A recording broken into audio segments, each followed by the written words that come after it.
Before we commence,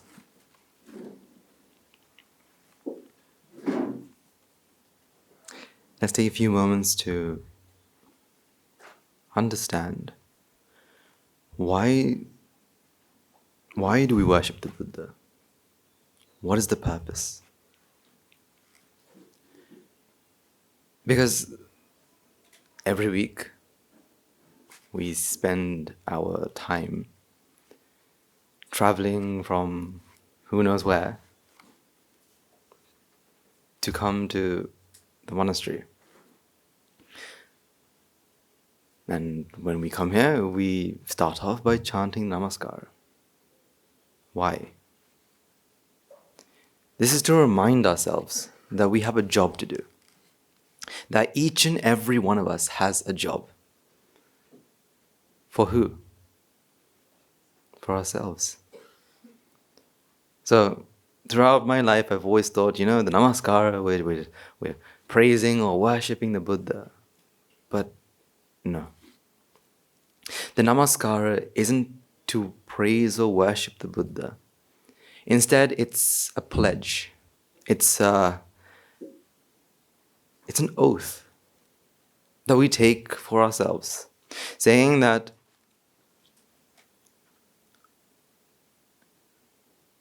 I will change myself.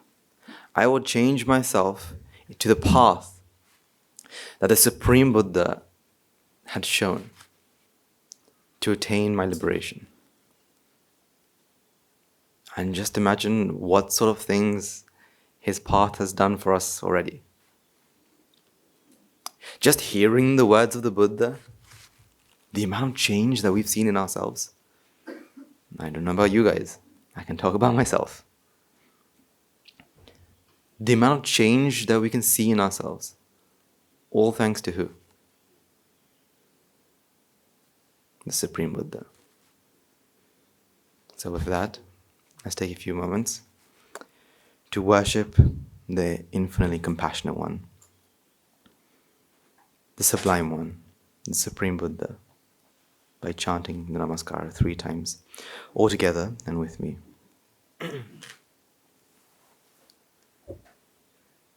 Namo tassa bhagavato arahato samma sambuddhassa. Namo tassa bhagavato arahato samma sambuddhassa. Namo tassa bhagavato arahato sambuddhassa. I want to start off with asking you a question. What is the best day? What is the best day? Today? Are you sure? You mean today to be Saturday or today to be today? Because Saturdays are very good days, right? Because we all spend our time coming to the monastery, waking up in the morning, coming to the monastery, listening to sermons, and using our time to meditate. What is the best day? Although we say today, what do we feel? What is the best day? I'll give you a hint, right? I'll give you a hint. It's not Monday, not Tuesday, Wednesday, Thursday, Friday, not Saturday, not Sunday. It's more of a concept, or not an actual day, but more of a, you can say a concept. Normally when we have work to do, yeah. And when it becomes too stressful, what do we say? We'll do it today? Tomorrow. Tomorrow is the best day ever. Why? Because tomorrow hasn't happened yet. Tomorrow we can push everything back tomorrow. What do I mean? Usually we have lots of work to do. There are things that we like to do, because still we have ignorance and attachment, right? So there are things that we like to do, and there are things that we don't like to do. And we've got massive lists of things. And when it becomes, too much, so for example, let's say when you go back home, you see a massive mess. You see the time is like 9 o'clock at night. So what do? We say, tomorrow. Children, when you do your homework, tomorrow. When do you do the work that you must do? Tomorrow. This concept of tomorrow is what helps us live through life. Just imagine we have to do everything today. You have to clean today, you have to cook today, we have to get ready today, you have to do this today, you have to do that today, and you've got lists and lists of things today. But isn't it so much easier to say, I'll do it tomorrow. Just tomorrow. If I asked you, why do we say tomorrow? Whenever we get something, right? When we have something important to do, why do we say tomorrow? Because if you think about it, we do the same thing with our own practice. Today, for Dana, you'll all get chocolate. Chocolate. Should I not? I'm going to take it and then practice tomorrow. You're driving in the car, you hear some music. It used to be your favorite song. Do I practice now? No. Don't need to practice now, right? Practice when? Tomorrow. Like, I promise, right? I solemnly swear I'll practice tomorrow. Just think about this. We always use this. We say we're going to do this tomorrow. Say something comes up in your head and you like it. Say there's a certain event that, I don't know. Say you sit down for meditation. Unfortunately, our minds are not under our control. Agree? We sit down for meditation. Our mind wanders. Goes to this, goes to that. Just see if there are some certain things that you think, I'll practice on that tomorrow. Because you think it's either too hard, or you think, I like it, so I'm going to do it tomorrow. I promise I'll do it tomorrow.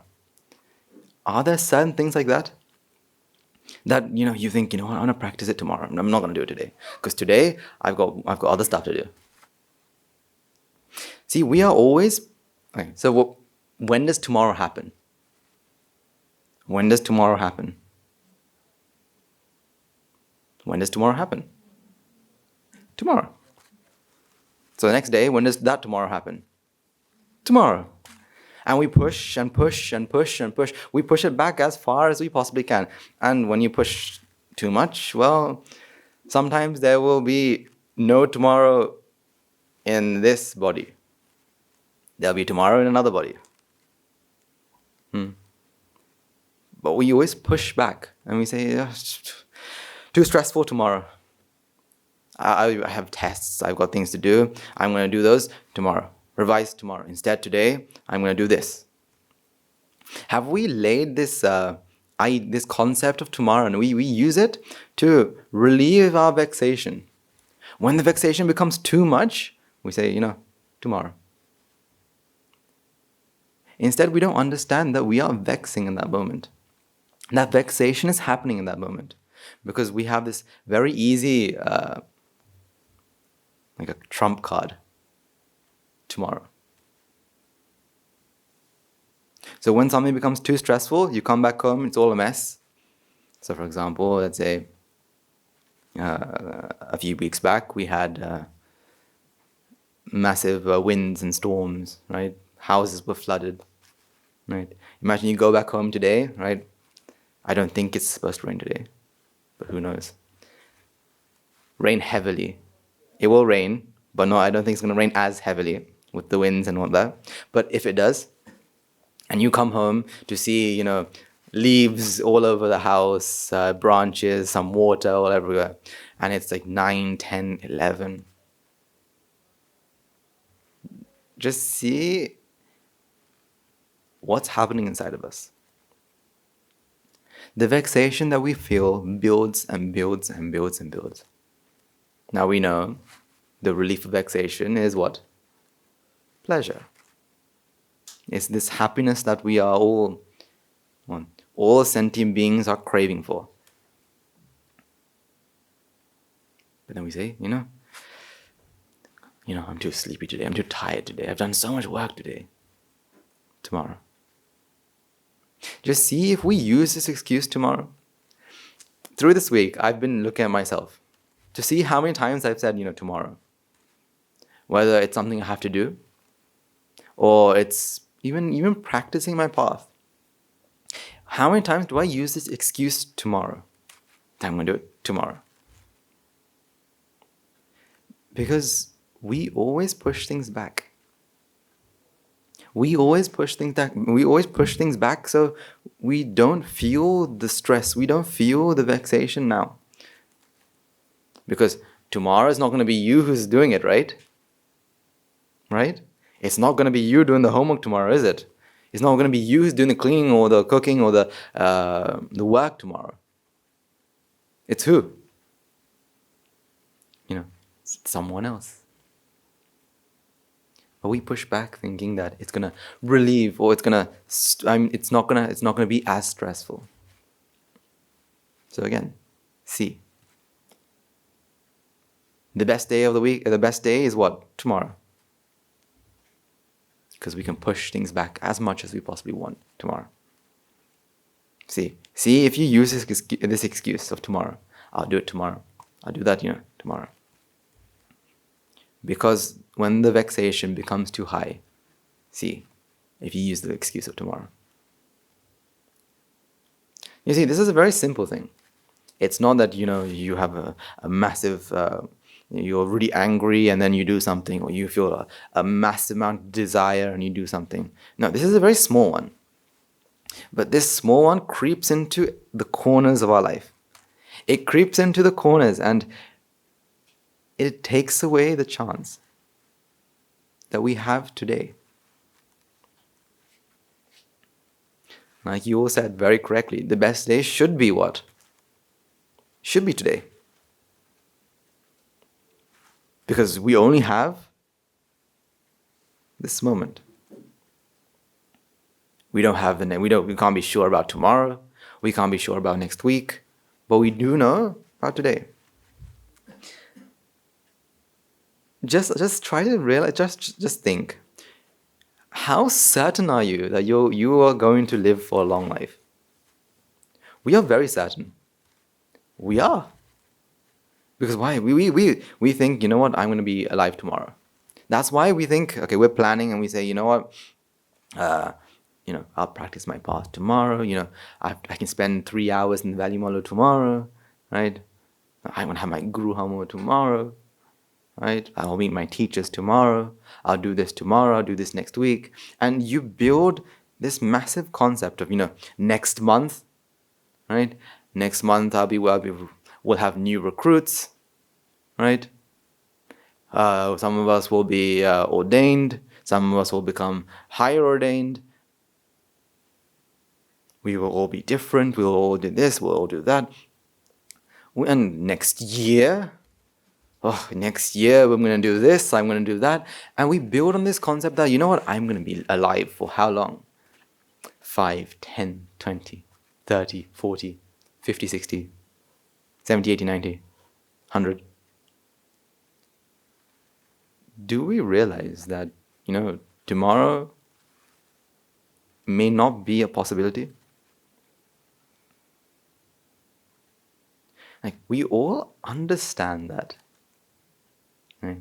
So if I said, when are you going to die, right? All of you will say, not certain. No. So I will answer, we don't know.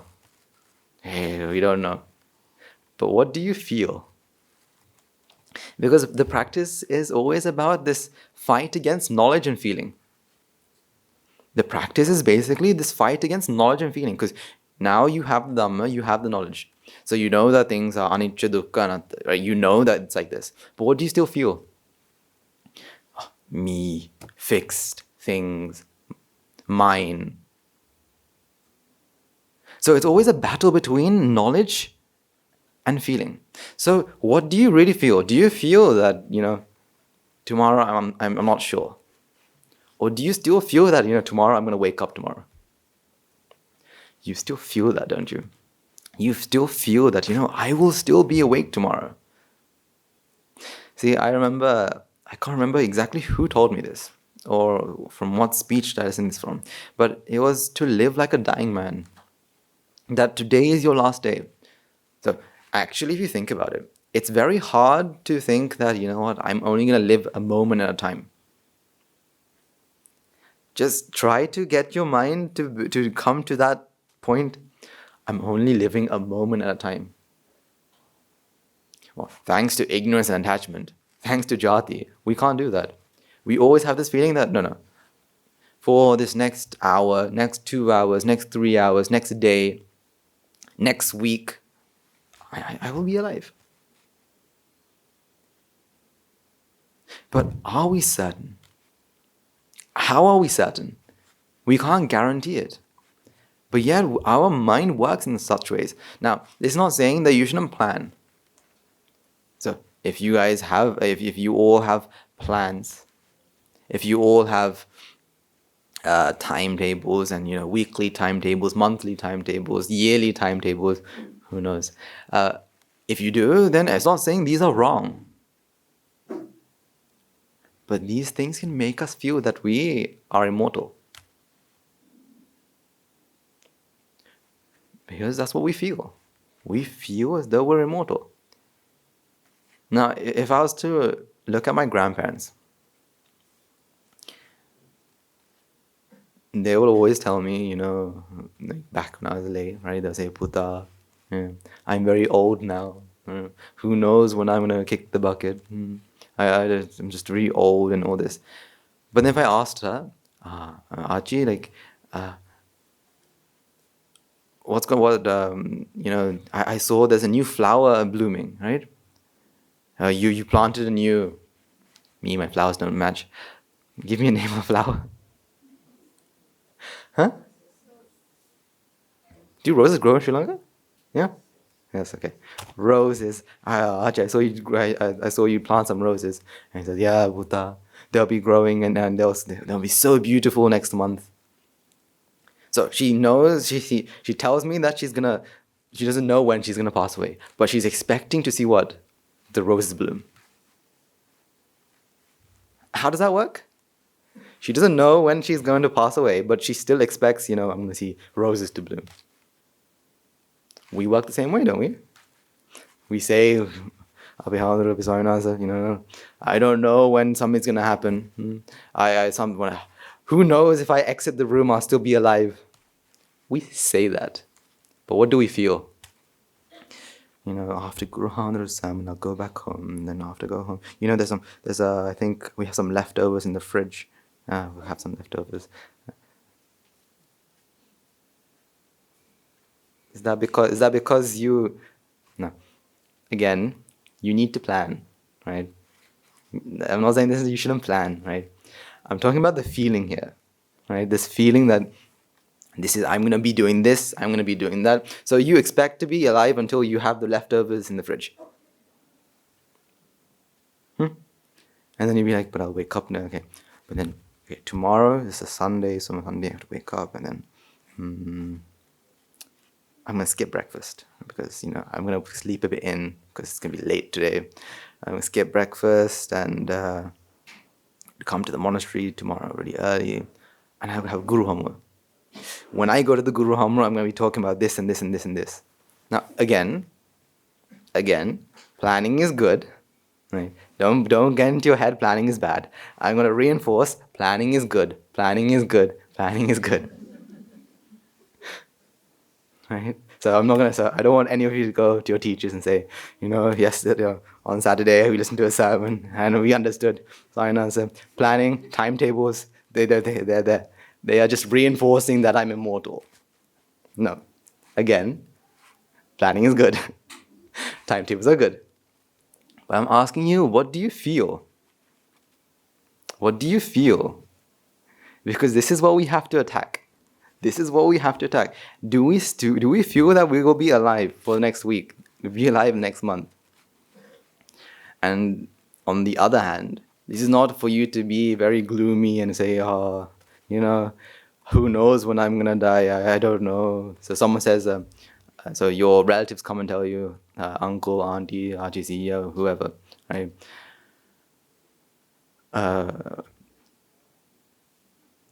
Would you be able to come and come to this event? Right? You don't go and say, oh, Puta, who knows if I'll be alive until that next event, right?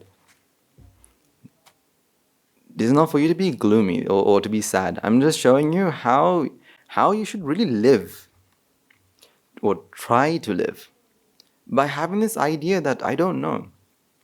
Because if you think about this, it's because you know that you will wake up tomorrow. Do you wear that patkada like normal? The praying mat you have on your shoulders? It's because you are certain you'll wake up tomorrow, that you just feel that me putting this on is just normal. Right? Because it's not normal. Not normal in two aspects, because it's not something you normally do, but not normal because what happens if today is your last day? As a monk, as an anagarika, sila shravikas, sila huasis. If it's your last time, imagine you are certain that today is your last day. How would you have worn your uniform? Would you like rush it and you go like, oh yeah, again today as well, let's wear this? Is that how you would wear it? If you know today was your last day, you'll wear it with such pride. You're wearing it knowing that today I am going to practice the path. Today I am a disciple of the Buddha. And you wear it with great pride. Because why? Today's your last day. Because most of you pretty much live in the monastery, right? Just because you leave the monastery at night doesn't mean you're not living it. You live at the monastery. You spend most of your time at the monastery. You get to see monks, you get to offer dhan, you get to do all this. But if today's your last day, how would you do it? If today's your last day, how would you do it? You'll do it with the utmost respect. You'll do it with the utmost, with the greatest amount of merits you can possibly accumulate. Because why? Today's your last time giving dhan.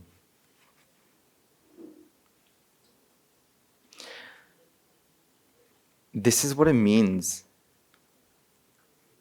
to live like a dying person. That today is your last day. So today will be the last day you listen to Guru Sermon. Now you tell me, how will you listen to it?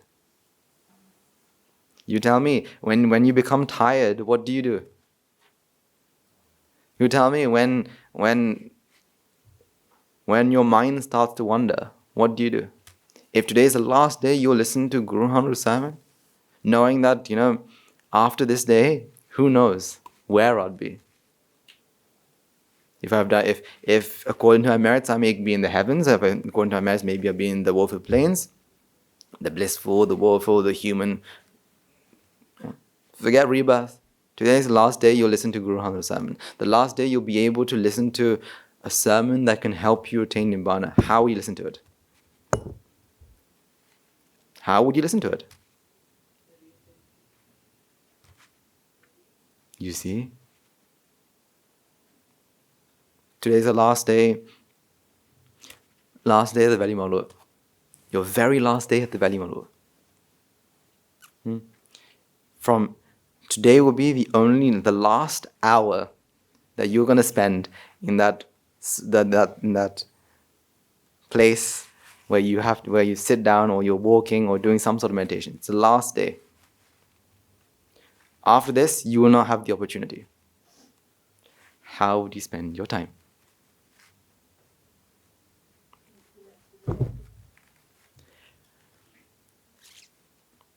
Because it's like this, right? I was thinking.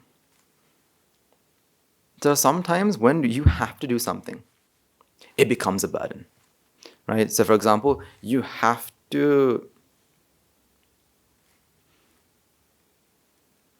say you are given the responsibility of looking after, say, this pen.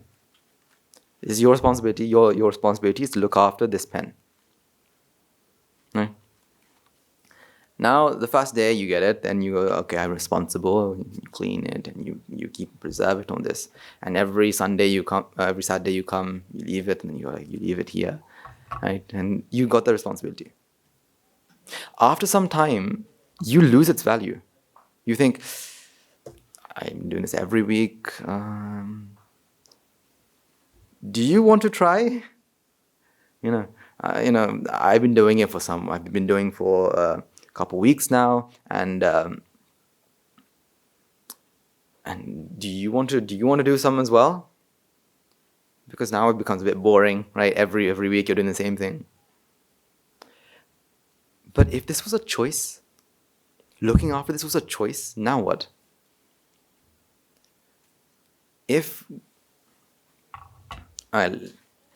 Let me give you a more relatable idea, right? So every so often, right, or every day actually, for most of us, we have these doctrine sermons. Yeah. So for some of us, we have to wake up at 4:30, right, in the morning. Well, technically, we have to wake up at 4 and be in the Dhamma hall by 4:30 to join these doctrine sermons. And because it's something that we are doing, and if we feel that we have to do it, sometimes it feels like a burden. You go like, today as well? Really? Okay, fine. But if it was a choice, you can choose whether you go or not. Now what? Now you would do this to the maximum. So again, same thing. If today was your last doctrine sermon, how would you do the sermon and how would you listen? If today is your last one, never ever again will you get another chance. Today is your last day associating these noble people around you. How would you associate them? Now one of them go and say, now would you go and talk to one of your noble companions and say, yesterday I went and I brought this, I did this. Or would you spend those valuable hours, seconds, minutes discussing, yesterday my teacher said something like this. What do you think? See, the Buddha himself has said there are 32 topics, right? Yeah, 32 topics for us to refrain from talking about. That is kata, right? And these topics range from talking about kings and queens and parliaments and food and places and all this. Why? Why would he say don't talk about these? Again, he's not saying don't talk about these things. He says refrain from. Again, it's not don't, refrain from. Why? Because what's the point? You are spending your valuable time. You are spending the last couple seconds, minutes, hours of your time discussing about, say, yesterday I had some chocolate cake. It was delicious. Oh, you guys don't talk about chocolate cake, do you? What do you guys talk about? Yesterday I saw so-and-so do this. I saw she did this, he did that, and it's a very common thing, right? Just to talk amongst ourselves on things that are very irrelevant. Because why? We have forever. We have until not even 80. We have until forever. So live like a dying man. Live like a dying person. Today is your last day. If you have no other day apart from this, how would you live? Just think of it like this. When you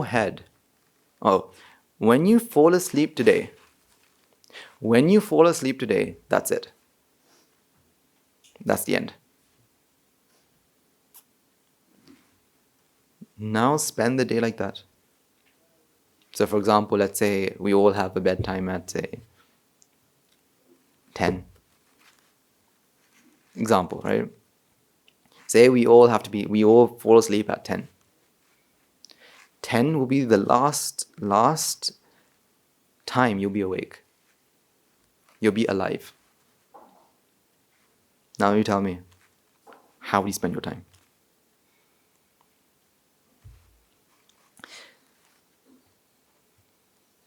So it's not me telling you, spend your time thinking, I'm gonna die. No. This is not it. This is you utilizing your time, the time that you have. Because if this is your last day of life, how are you going to spend your time? How are you going to meditate? How are you going to contemplate? How are you going to spend all your great, valuable time doing something that's valuable?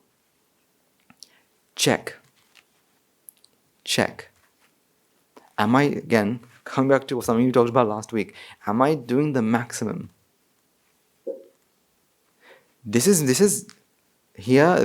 I'm telling you this to motivate you to do more.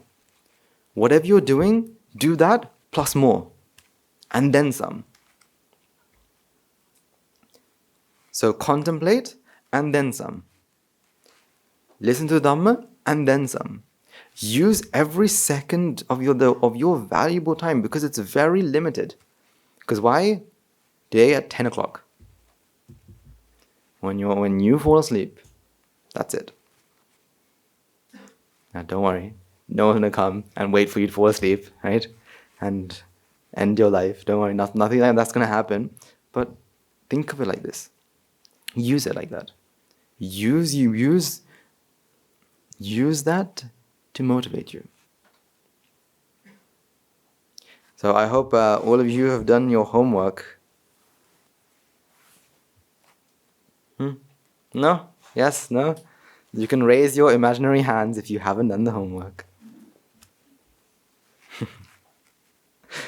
So those of you who may not be in here or may have forgotten, right? It can happen, I understand.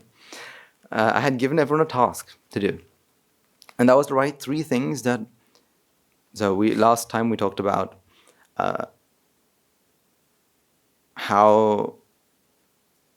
what more we can do for our own liberation. And I asked you to write 3 things that you're going to do. 3 things, wasn't it? Yes, 3 things. Now, because I'm nice, right? If you haven't done it, I want to give you some time to actually write something down. Right? Trust me, I won't look if you're writing or not, right? But I would actually give you some time, because this I feel is to be pretty important. Those of you who have written something down, I want you to look at these 3. Right, these 3 things. Right?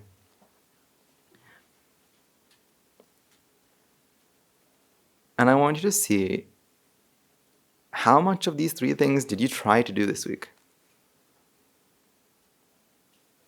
How much of these 3 things have you tried to do this week? So if it was to, say, you try to contemplate about, say, our Maitri while noble metta, while walking from the gate to the hall. How many times did you do that this week? If it was Every time I pass a Buddha statue, I will put my hands together and worship. How many times did you do this week? I want you to really think about this. Because this is what I'm talking about. No other liberation but your own. If we're talking about my liberation, trust me, I wouldn't care if you guys had written anything or not. Because why? I would do it.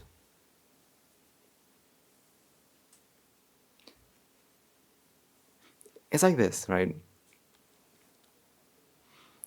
If you were trapped somewhere, you are trapped in a maze, and this maze is full of different traps.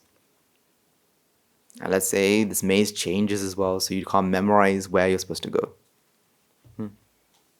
There are traps, there are animals, there are many things that can hurt you, kill you, and do various damage. How determined would you be to escape? So there's nowhere that's safe. You'll be pretty determined. If anyone said, I think I saw an exit here, you would not think twice before following them. If someone gives you a clue and says, look, the exit, if you follow these blue flowers, you get to the exit. You will follow those blue flowers until you get to the exit. Because you know that I'm in pain at this moment. Right? Either I'm in pain or I will be in pain. Because why? Either something's out, something has already gotten me, or something will get me.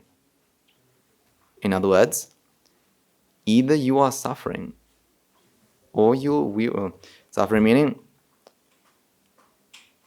either you'll get what you want or you won't get what you want. But no matter what, you have something. You're still in the maze. You're still either suffering or you will be suffering. So what we have to do is spend our time to get out. Another great example, I think one of my teachers had given me long before. It was, imagine you have a house in a forest. Right? Animals come in. So what do? You have to shoo them away. Right? When it rains, it floods.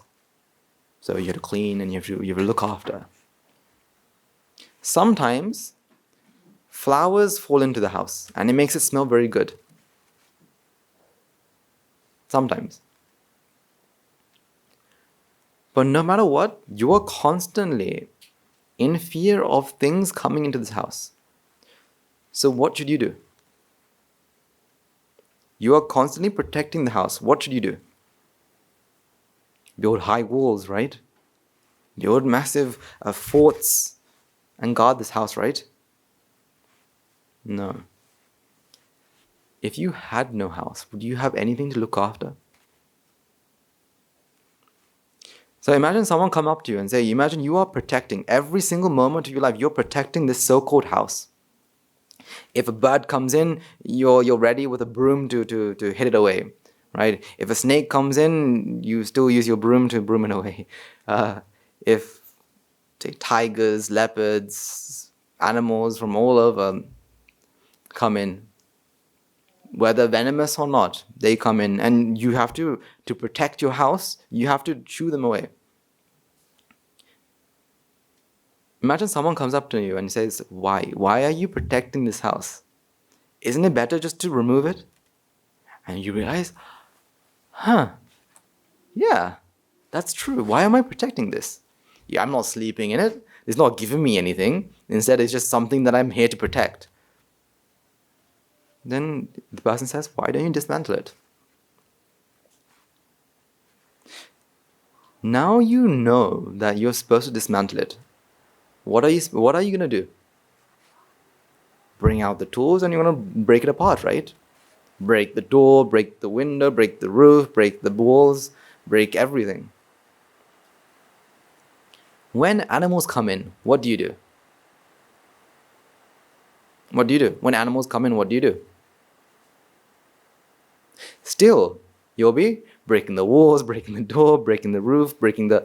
Why? Because you know the animals only come in for as long as you have the house. It's flooded. The house is flooded. What should you do? Break the walls, break the door, break the roof. Because you know it's flooded because there's a house.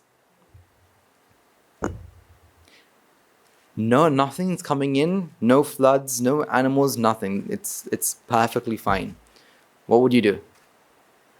Still, break the walls, break the door, break the windows.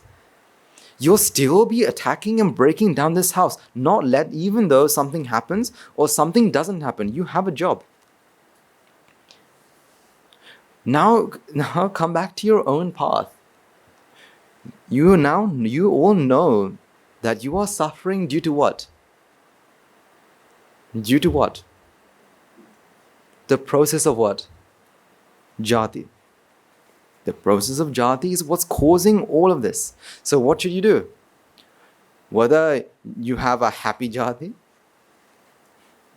right, a pleasant jati, or not pleasant jati, or it's just neutral, what should you do? You should break down the house. Now look at these 3 things that you've written down, hopefully. Right? Look at these 3 things that, you want to try to do to further accelerate your practice. Now, see how if these 3 things are possible. Because I know, right? We have this tendency to think that I can do everything. I'm going to spend every waking hour to practice my path. Right? And it's possible. I'm not saying it's not possible. But can you do it? At this moment, next week, can you? So look at these 3 things and see, can I do these 3 things? Or how can I lower it down? How can I reduce its intensity? How can I reduce its intensity so I can get it done today? Or in this week? Because we are trying to do the maximum we possibly can. You see, the more you try, the more you will find. So the more you start thinking about what more can I do, and the more you start changing, the more you will find. You will find the nook and crannies in all of your time that you can spend doing more. You can spend doing more. So look at these 3 things. And see how can I start to implement this? How can I do it now? How can I do it in this day, in this week? So some of these 3 things will be something that you can do daily.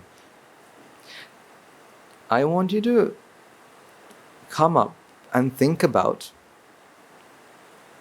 I want you to come up with and think about what can trigger this. Because remember, habits always have a trigger. Something that we talked about, I think, a couple of weeks back now. For a habit to happen, there always has to be something to trigger it. Whether it's a sight, whether it's a sound, whether it's a person, whether it's something. What will that trigger be? For example, if you say, I'm going to practice...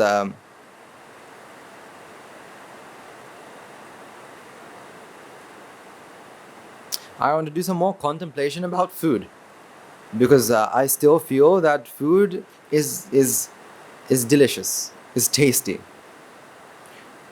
So you now need a trigger. What will your trigger be? You can say the trigger will be when I sit down with. For example, today we have after. Once you have served yourself, next what do? You wait for the monks to come around to offer them a portion of your meal, right? How long do you wait? How long do you wait? 5-10 minutes? How long? I don't know. How long do you wait? How long? Huh? 10 minutes. You can say today, from the moment I have the meal in my hand to the moment I serve the monk. Well, serve the monk and you wait for them to leave as well, right? We have seen this.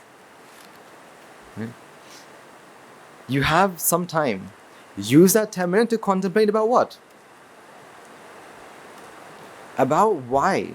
Why am I taking this food? Or why do I feel that this is going to be delicious? Or why do I feel that taste is going to come from this? Again, use it as a trigger. Have something to trigger this habit. This new habit that you want. Let's say another one would be,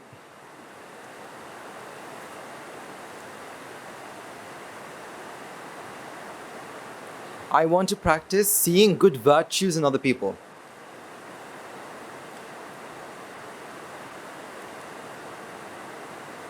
What can we have to trigger this? Unfortunately, due to ignorance and attachment, there are certain people that we like and certain people that we don't like. Fair, right? I'm not saying something that you guys don't have. Due to ignorance and attachment, we have separated people that we like and people that we don't like. Use this as something to help you trigger this habit.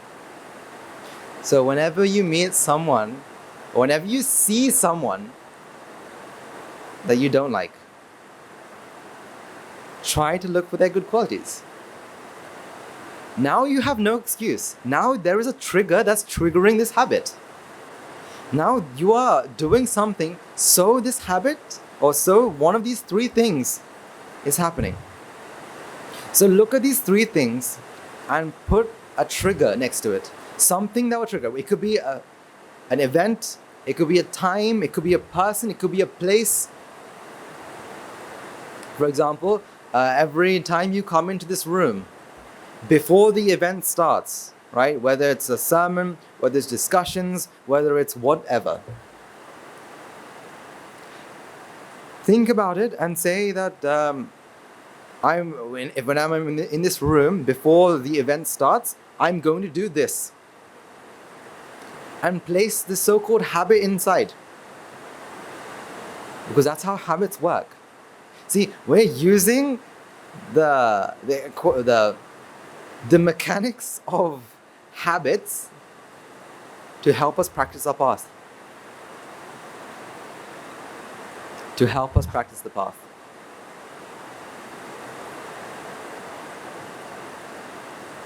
So, I'll give you some time. If you have those three things with you now, next to it, write the trigger. What do you want to trigger it?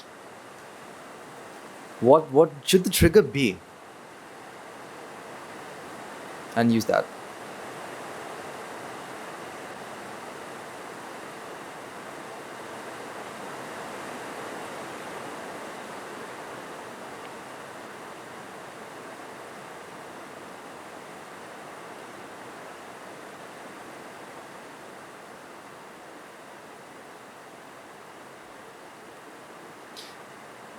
Because the path is always practical. The practicing of the path is always practical. No matter how much theory we understand, it's the practical application that helps us achieve the path. It's like trying to walk in the dark. The dhamma is the torch. But to get to where you want, you have to walk. Use your own two legs to walk. Anyone could give you a torch. It could be a bright torch, it could just be a small matchbox. It doesn't matter. You have some sort of light. Now walk. The walking is the practical application. That's why you have the dhamma and then you have the pratipada. The dhamma and the practice. The dhamma is the light, but the practice is the actual walking. You can have, like, what do you call those? A massive beam. Like, there's beacon-like torches. Yeah, laser beams. You can have a massive laser beam that can shoot kilometers far. But what's the point if you don't start walking? So this is why, yes, the Dhamma, you need the Dhamma. But you also, just like you need a torch, you also need your two legs to walk. So again, use what you know and put into practice.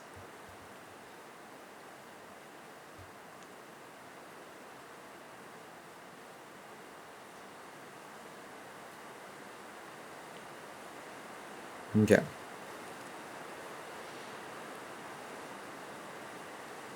So today we talked about two things, right? Number one, to live like a dying person. And number two, to use triggers to trigger this, right? Now I want to move on to the Dhamma. I've taught you how to walk, right? For now. Now I want to give you the light to show you where you want to walk.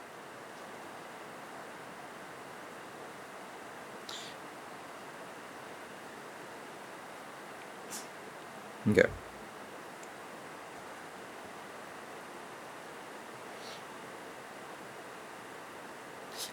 I first want to talk about how do we train? How do we train an animal?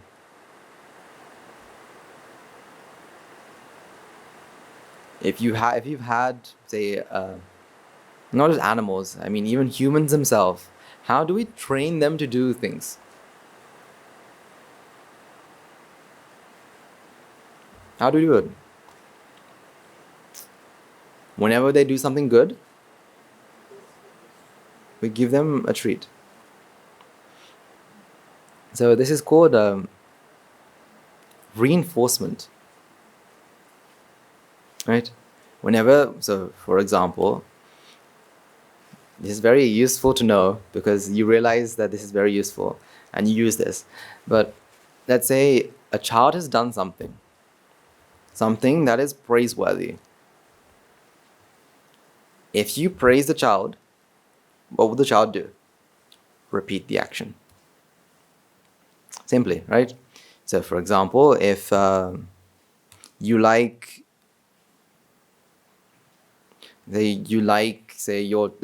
a person to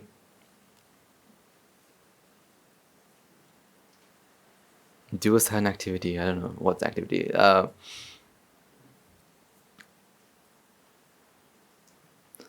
If you think about this is how we've learned as well. So for example, they're learning that whenever you meet someone to say Teruvan Sarana at the monastery, how did that happen? You saw it, you did it, and you felt good. Therefore, you continue to repeat it. So whenever you meet someone, now it's a habit that you can't stop. Well, for me as well. Right? So normally I'll be with our monks, and so I'll be like, Teruvan Sarana Pihandani. Sometimes when I meet someone and say a stranger, sometimes it comes up and says Teruvan Sarana Pihandani. No, not Apihandani. Sorry. Because it's a habit, right? Because every time we do it, we are reinforced. So a behavior can be reinforced when we come across a positive reinforcement. And that's how we train dogs, cats, children, adults, whatnot.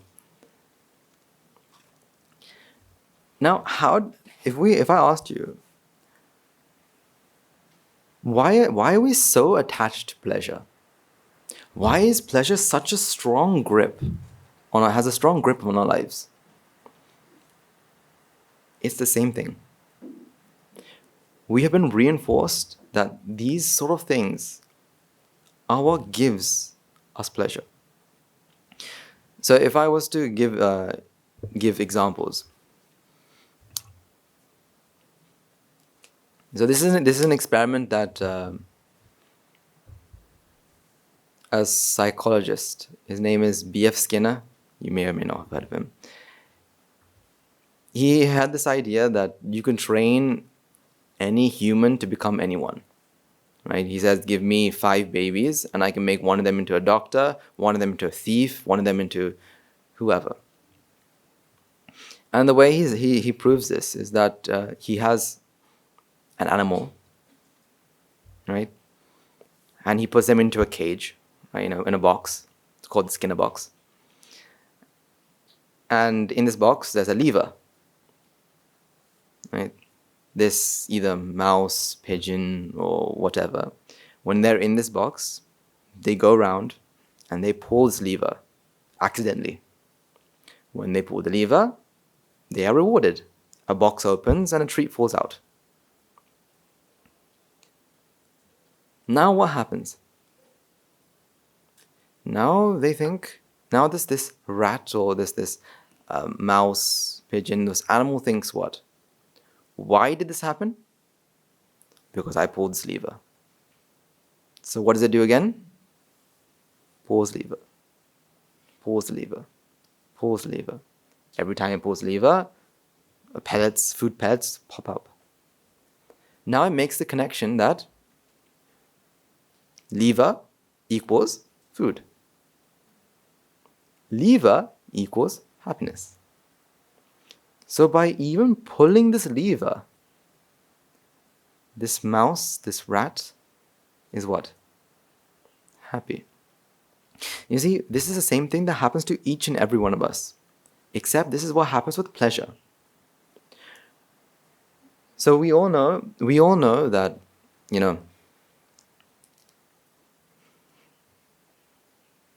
we all know from now, right? We all know that vexation, we all have vexation. When vexation is relieved, what happens?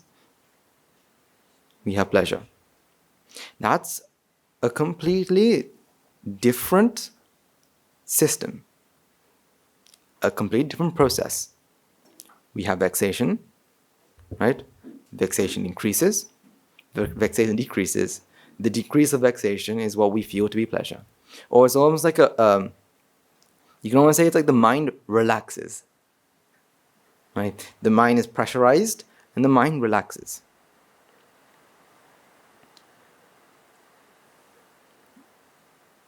Now, the thing is, when the mind relaxes, it tries to think, what did I do to deserve this? What has happened for me to deserve this relaxed feeling? And it looks back and makes the connection. It's because I ate this. Now it realizes that this is what gave me this relief. And now it will continuously go after what? Just like the rat pulls down his lever.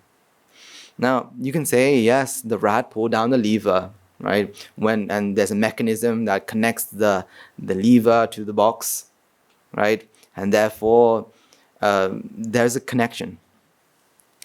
Except, there was another experiment done, and it's called, if I remember correctly, superstition in the pigeon, where a pigeon is in this box. There's no buttons, no levers, nothing. But there's a timer. Every 20 seconds, the box opens. And the pellet falls out. And it closes. What do you think the pigeon does?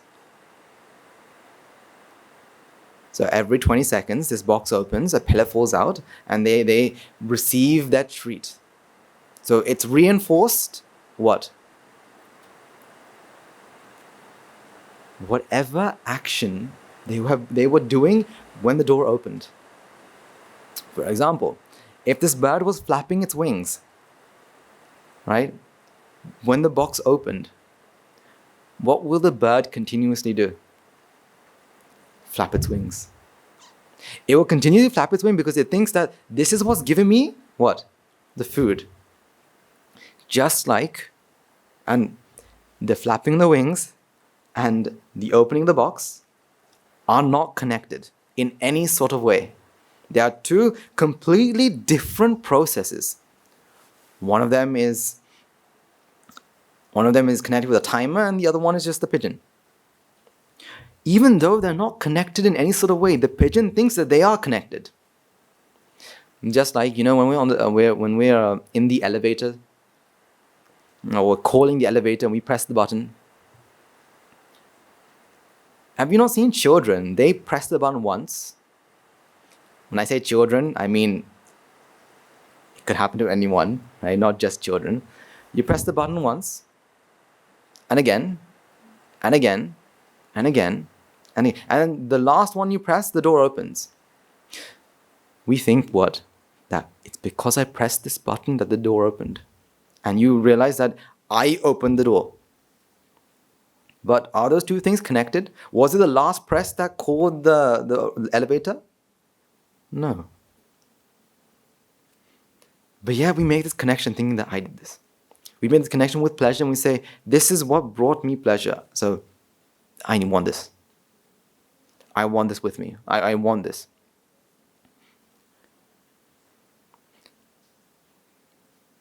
If vexation was to be relieved while you saw anything, you instantly make an attachment to it, make a connection with it. And when I mean anything, it could be absolutely anything. For example,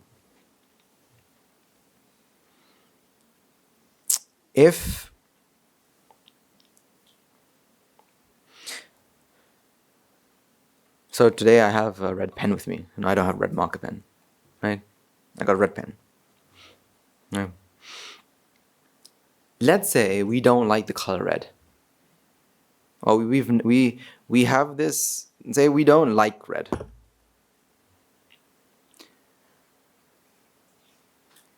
But let's say you go completely blind. Or let's say we remove the color red from this.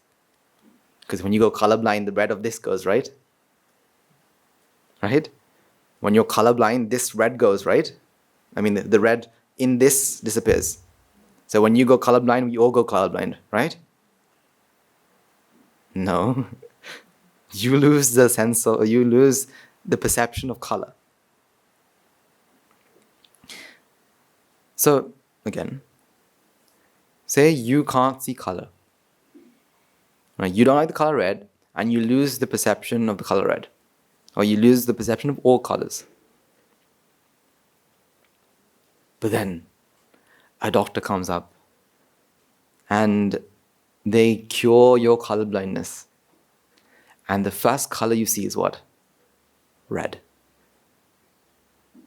Would you be like, doctor, please take away my perception of color. Make me colorblind again. Would you? No. Instead, you'll be so happy. And you automatically made the connection that it's the color red. Color red is what makes me happy as well. From that day onwards, you no longer hate the color red. Instead, that's a color that you like now. Because the pleasure and the activity, they aren't actually connected. They're two different processes. The process of sight, or the process of perceiving, and the process of pleasure are two different things. But we make this connection and we say, this is what it is. I like this, right? This brings me pleasure. Whether it's chocolate cake, whether it's a person, whether it's a thing, whether it's anything. We make that connection saying that this is what brings me pleasure. So I think we have a video. Yes? No? Yes, we have a video. So this is the video of the superstition in the pigeon, right? Do we have it with audio or without audio?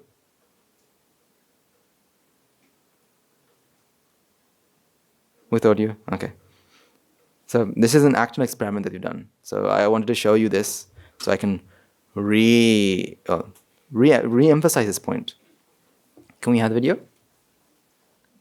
Alright, so this is the first thing I talked about. That this is a button. When the pigeon presses the button, it opens. So there's a connection between the button and the opening.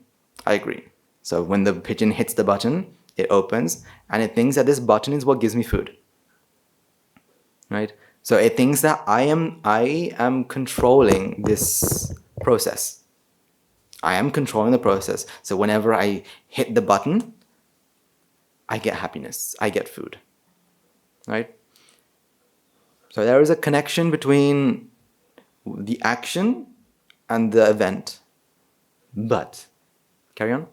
So the second time, now there's no button, no lever, nothing. All there is a timer. Every 20 seconds, the door opens. If the bird was bobbing its head, it will continue to bob its head thinking that it's the bobbing of the head that gives me pleasure. Or it's giving me this food. So continue to bob its head. Or if it's flapping its wings, it will continuously flap its wings until it opens again. And every time it opens, it thinks, yes, it was because I was flapping my wings did I get this food. Therefore, keeps flapping.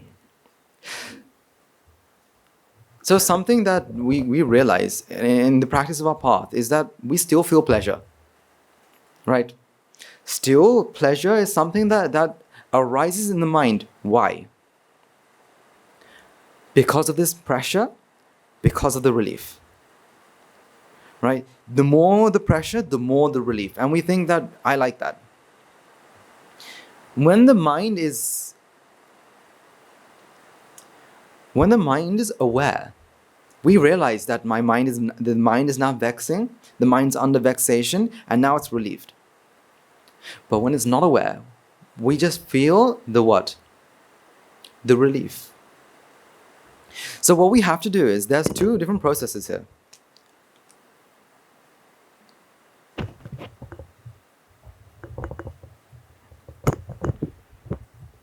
We have the process of what? What process? What are the two processes? Okay, well, let's call it the perceiving process for now. Right? The perceiving process. And then also, what else do we have? The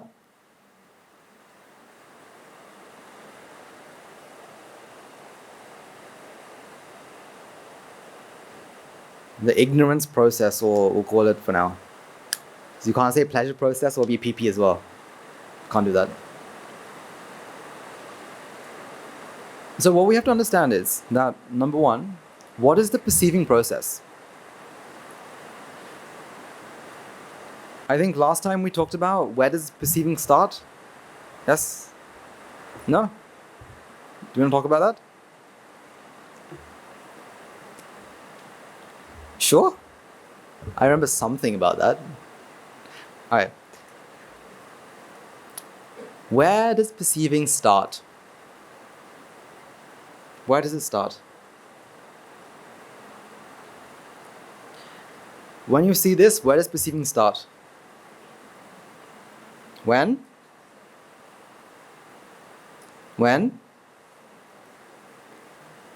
You guys have to be loud, it's raining. Say it loud. Say. When? Alright, one at a time. Alright, go on. One person.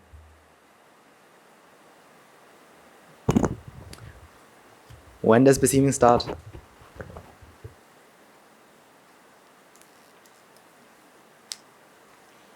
Alright, so if I hold this up, when does the perceiving start? Where does it start?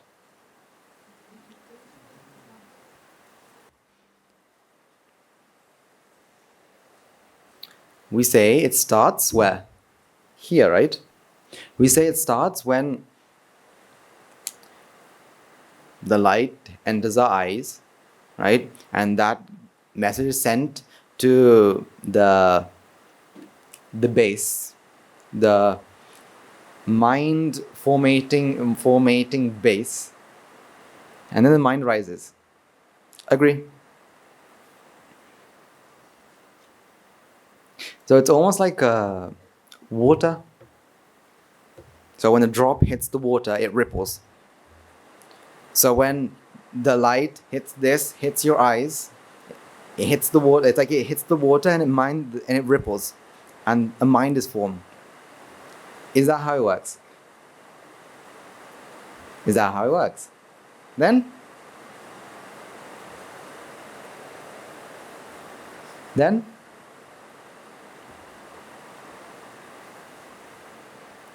what we have to remember is the mind is what? The mind is an energy. Luckily, thanks to science, we know energy cannot be created nor destroyed. So if energy cannot be created nor destroyed, where does perceiving start? Or where does this process of the mind start? Now we can separate them. We can say, okay, this is the moment it starts. We can say that. We can pin this point and say this is when the mind starts. But when you really look at it, when does the process of the mind actually start? You can't say. Because, okay, light hits this pen, goes into the eye, right? Goes and hits the retina. Retina picks up its signals, sends it to the brain. Brain sends it to the mind. It hits the mind formation base, and the mind arises. So the mind arises due to what? This. Then, from the light hitting this. Then, okay, the light. Okay, where did light come from then? So light came from the wires. So did the perceiving process come from the wires? Did the perceiving process come from the CEB, the electrical board? Did it come from, let's say we're being eco-friendly, let's say that it's a hydropower plant, right? Did it come from the generator? Did it come from the turbine? Did it come from the water? So did your mind come from water? Water comes from the sea. Did your mind come from the sea? So when did the process of the mind start? Or at what point did it start? The mind itself is what? Energy. The mind itself is what? A process here. But yeah, we feel that the mind is so separate from this. That the mind and this are two completely separate things. Because why? The mind feels, it doesn't have a form. This has a form.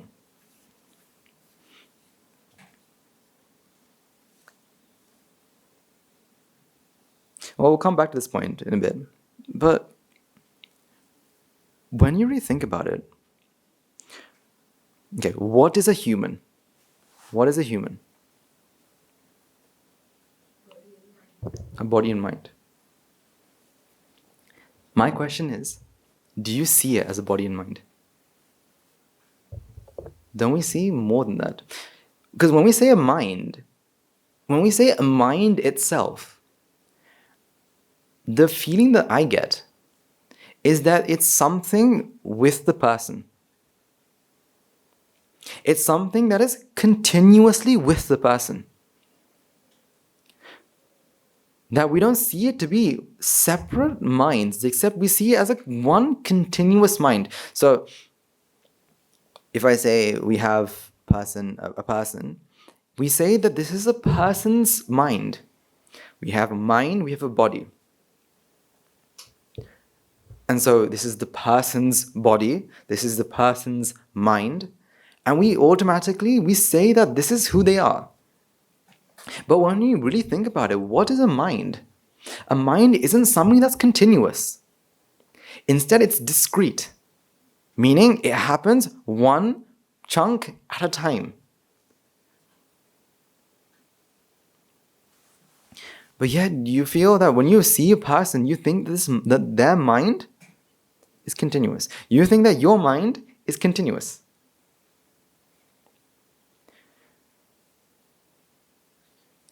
You think that, me seeing and me hearing happen in the same what? Mind. You feel that, don't you?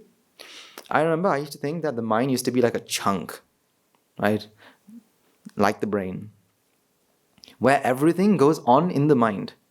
Because when you hear that, there's a brain and there's a mind, you realize that, okay, that means the brain is different from the mind, and the mind is a massive chunk of something, and everything is processed in the mind, and it's one thing that's there since it's taking all the information, it's perceiving and all this stuff. But the mind is what? Not a continuous something. Instead, it's an energy, it's a process. A process of what? At that moment, when the stimuli enters this mental base, a mind arises. Now, when we say a mind arises, we feel, most of us can feel that it's something comes up. That something comes up and comes down. That something comes into being and then disappears. That the mind has some sort of form. There is some sort of shape, some sort of, it feels as though something comes into existence. But really, what is the mind? The mind is a process that just does what? Perceives. So is it something that comes out of the blue? No. Instead, it's something that arises. Now, when it says arises, it's not something that comes from anywhere. Instead, it's something it's a process that happens. And once it happens, the output is what we call perceiving. It's not something... See, it's very hard to put into words, isn't it? It's not something. It's not something.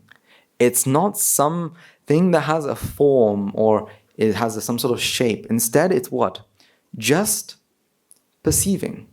Just an energy that comes out and gives an output of what? Perceiving. That the mind is just what? Perceiving. It's a perceiving process. One perception, so one mind and the other mind. Are they connected? Yes, they are. Oh, can you guys see this? No, you can't see this, can you? Let's draw this up here.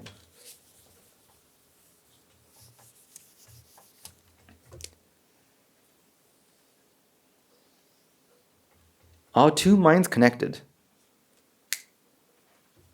Yeah, see? They're connected, aren't they?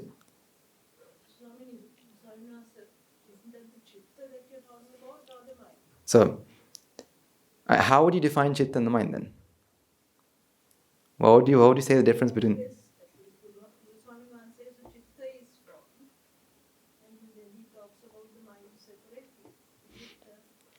So, this is a chitta. Chitta meaning this is one thought, one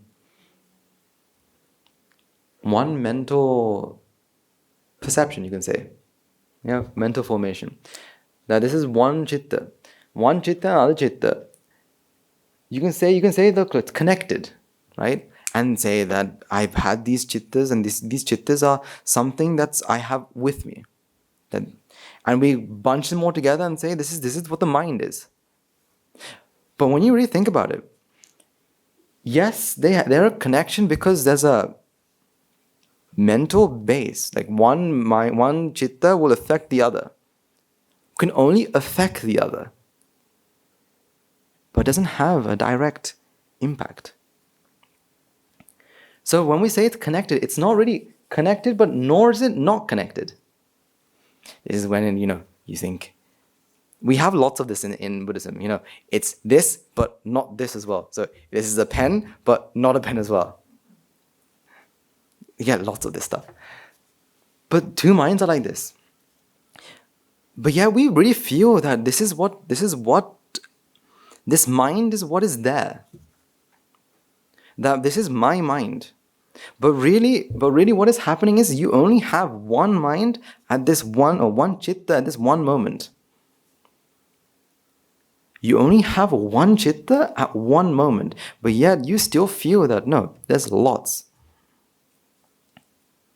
So when the mind is seeing, or when the mind is perceiving sight, or a rupa, it's only doing what? But yet you feel that I'm seeing and hearing at the same time. You're seeing me and hearing me at the same time. Can you see someone to be a mind? Can you see someone to be a mind and body? Can you see someone to be a mind and body? No, you cannot. Someone can't be a mind and body.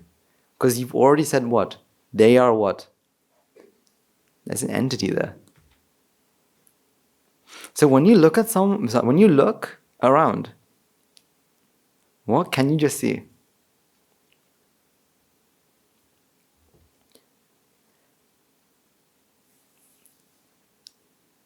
Okay.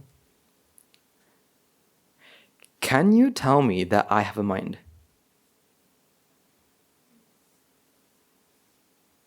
Can you tell me that I have a mind? So I don't have a mind. Is that what you're trying to say here? But how do you know? But okay, I'm alive, but so are trees. Because you can't see minds, can you?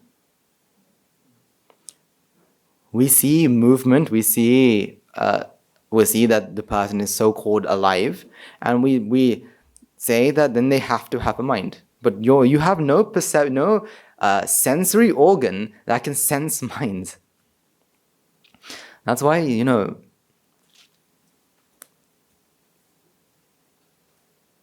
that's why, like these days, because while talking to lots of people, they have told me that these days there's a massive craze using AI and all this stuff, and there are chatbots where you can chat and you can literally feel that there's a person on the other end.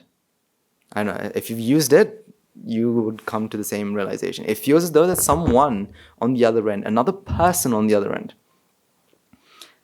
And the other day, some person came up to me and said, "Sorry, Nasir, I have a massive issue." And I said, "What?" There's this so-called, this chatbot. I have fallen in love with this chatbot. Meaning that this person has created a relationship with an artificial what? Process. Literally, and so he told me that he spends 8 hours a day tapping away. Now you can say, what? Really? 8 hours a day tapping away, has fallen in love with an AI, a computer? That can't be. Literally, he had a massive issue. The issue was that his parents won't pay for him to get more than 8 hours. So the chatbot only allows 8 hours maximum. He's asked his parents, can I get it's like $14 or something to get more time? And his parents are like, no. And that's why he came. Not that he saw it as an issue.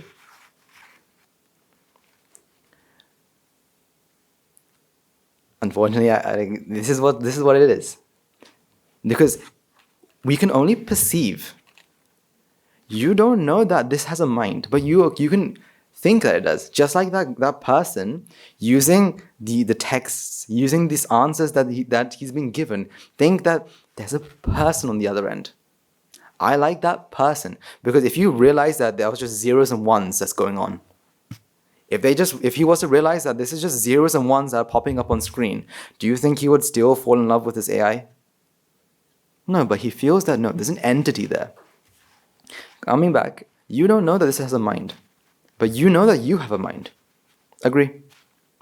That's how you perceive.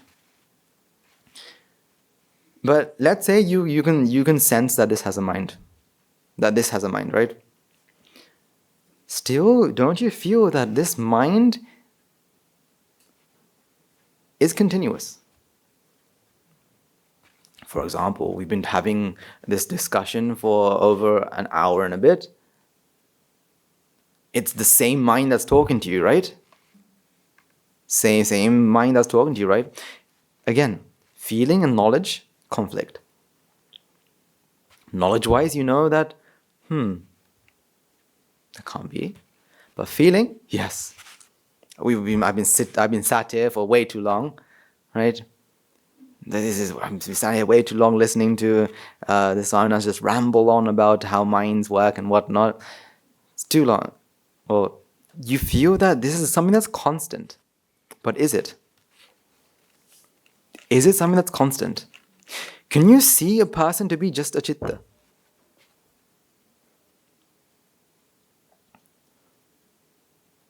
Because once you realize that a person is just a citta, you feel that, because this is when you start feeling compassion. They do something wrong. But what are they? A citta. Not even chittas. A citta. Because why? This moment the mind arises, this moment the citta passes away. Again, when I say the citta arises, citta passes away, don't get the feeling that it's something that comes and goes. Instead, it's just the energy of perceiving. When the causes are there, it perceives it. When the causes aren't there, it no longer does. Once you really realize that it's just one citta at a time, now the world that you perceive changes. Because now you don't see people. Instead, now you see what? Just chittas. A citta. A citta arises, a citta passes away. They say something, they do something. No. Not they say something, they do something. Now what? A citta arises, a citta passes away. Someone that I respected so much, they did something stupid. They did something horrific. Is that what happened? A citta arises, a citta passes away. Because a person is just what? A citta. Because when the mind arises, when the mind passes away, when your mind arises and your mind passes away, you perceive what? A person. Thanks to who? Thanks to ignorance and attachments. You perceive a person, you think this person has done something. Just leave ignorance in there for now. Try to understand that a person is just what? Just a citta. A citta at just this moment. Not tomorrow, not the day after, just this moment. Because that's all there is. So, if I was to connect it to what we talked about with the Pratipada part, all you have is what?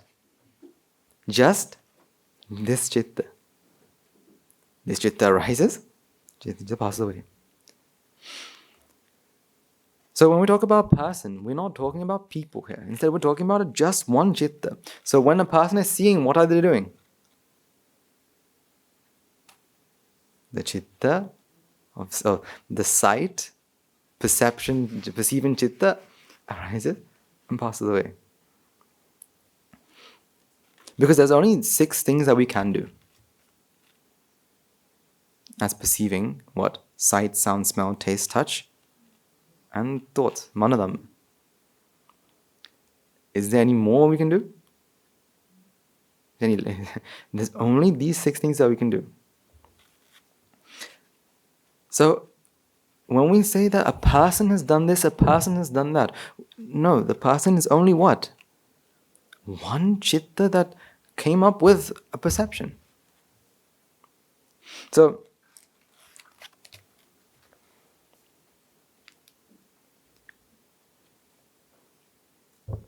So this is something that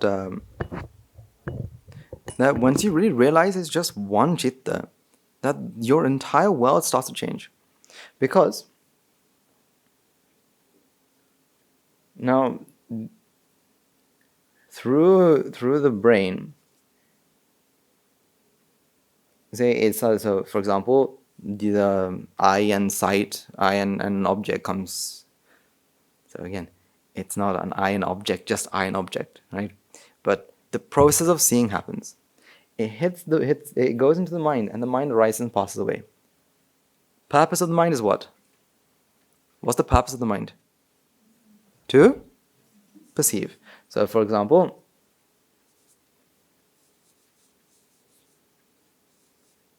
we have a flower, right? The mind's purpose is to what? Perceive. However, it arose due to what? It arose due to the sight. But we feel it's the complete opposite. We feel that comes around here. That the mind arises, therefore we see. Or not that it is the sight that gives rise to the citta. Instead, the citta gives rise to the sight. Does that make sense?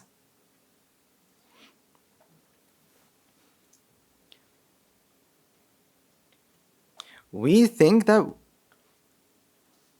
the mind arises, and therefore we are seeing this.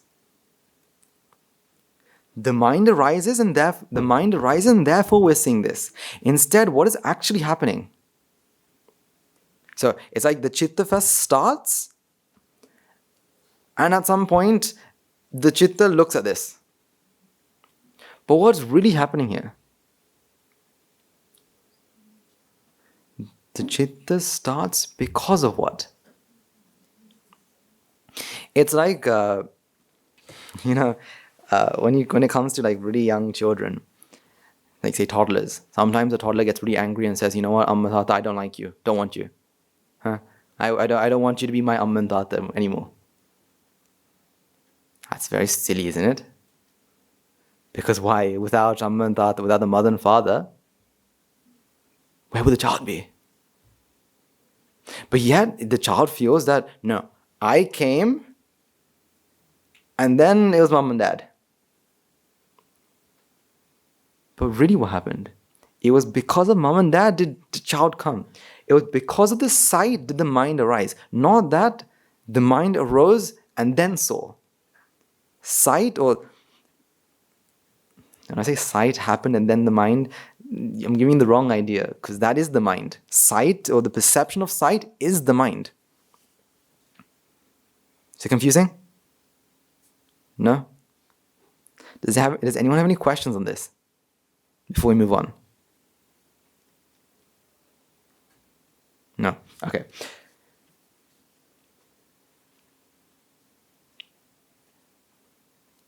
Now, if it is just one mind at a time,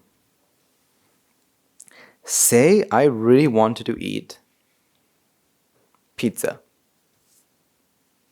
I really want to eat pizza.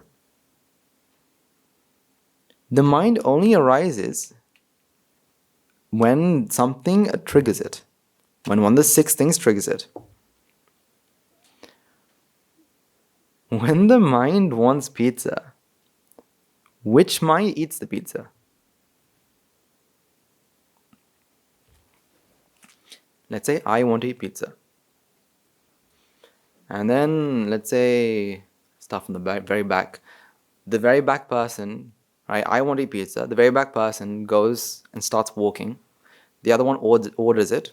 The other one, another person, brings it home. The other one cuts it. The next one picks it up. The other one eats it. The other one swallows.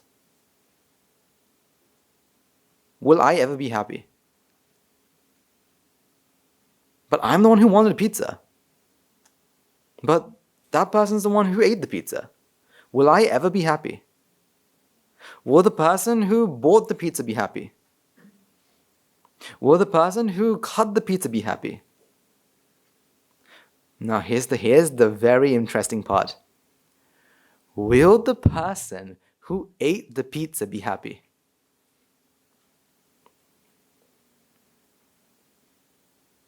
Will they?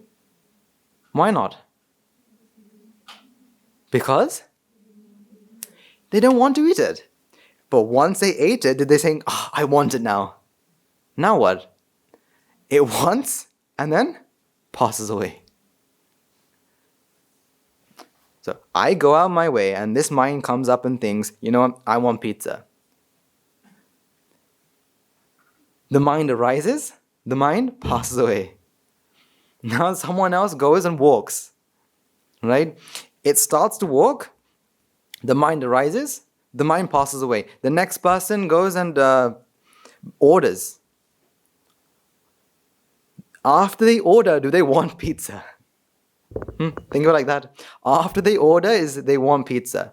The mind arises, the mind passes away. The next person goes and bring them and takes the pizza.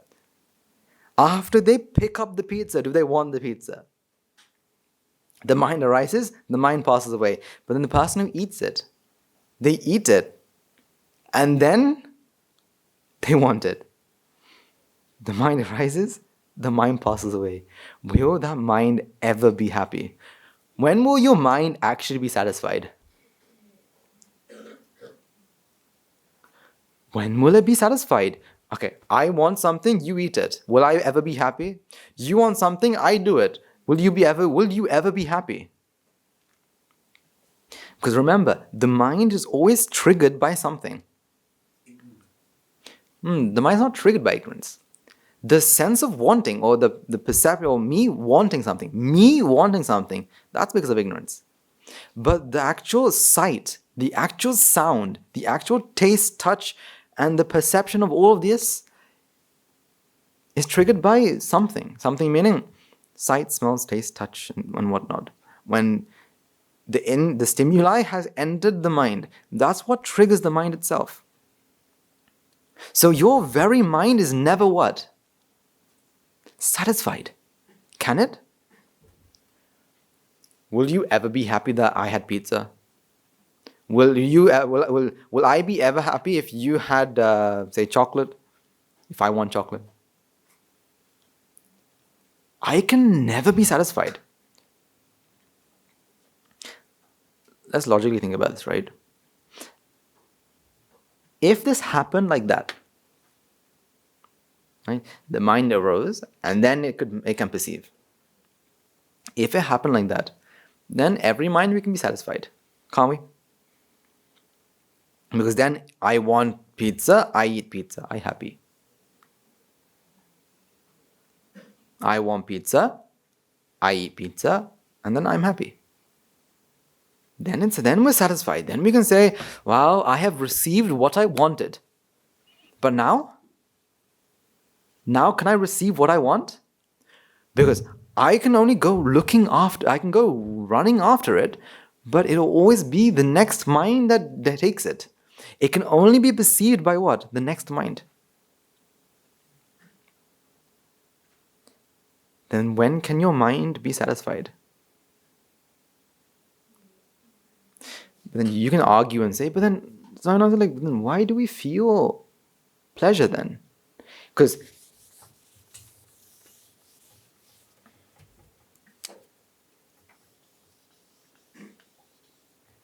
if this mind if this mind wants the pizza, and this mind is the one that eats the pizza, then how can I feel pleasure here if only after the mind arises do I want the pizza? Then how can I feel pleasure? Then why do I feel pleasure? Due to what? Due to? What does ignorance do? Remember, we have the PP and the IP.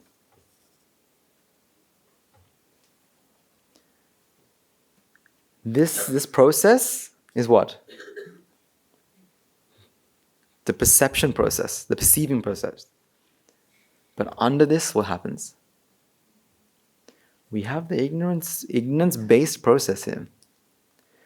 And so what happens is, it comes up and says, well, this is jati happens, jati happens, jati happens, jati happens. At the time when it wants pizza, it thinks I want pizza. Then when it happens here and it says I've just eaten pizza, I want pizza. What happens is it starts to connect and says, I had wanted pizza for the last 3 minds. I received what I got. And due to our, let's call it craziness, due to our craziness, we think,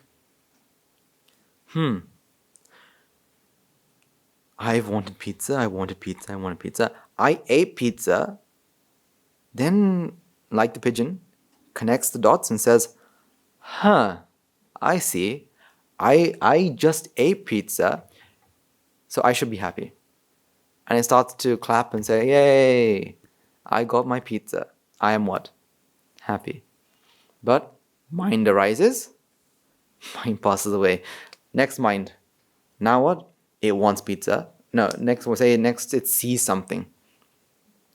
It comes up with the sight mind, or sight citta. And then it arises.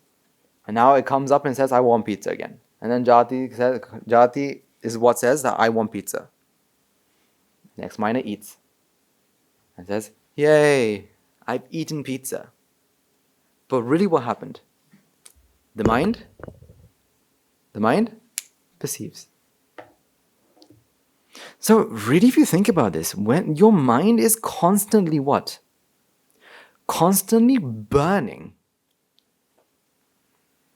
Why? Because it can never receive what it gets.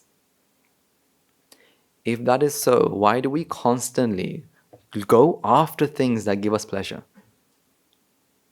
If our mind can never take what it wants, why do we seek pleasure? Thanks to our what? Insanity. Because we can't handle the pressure build-up. We can't handle the pressure. Therefore, we come to the idea that, I've eaten pizza. And we start clapping, we say, yay, I ate pizza.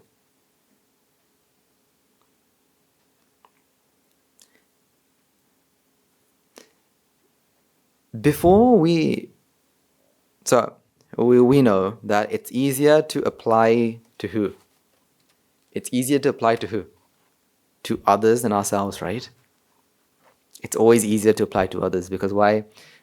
It's their jati, not my jati, right? My jati is special. Their jati isn't so special. Yeah? So I want you to look at this in other people first. So you can get the hang of it before applying to yourself. So look at the people around you. So you'll see people, they will fight for what they want. They will say, you know what, give me my car back, I will get, you'll never see the end of this, and da-da-da-da-da. They'll fight for what they want, but their mind will never receive it. They'll do whatever they can to get what they want, but their mind will never receive it. Look at the the futileness of this, that no matter what they do, they will never receive what they want.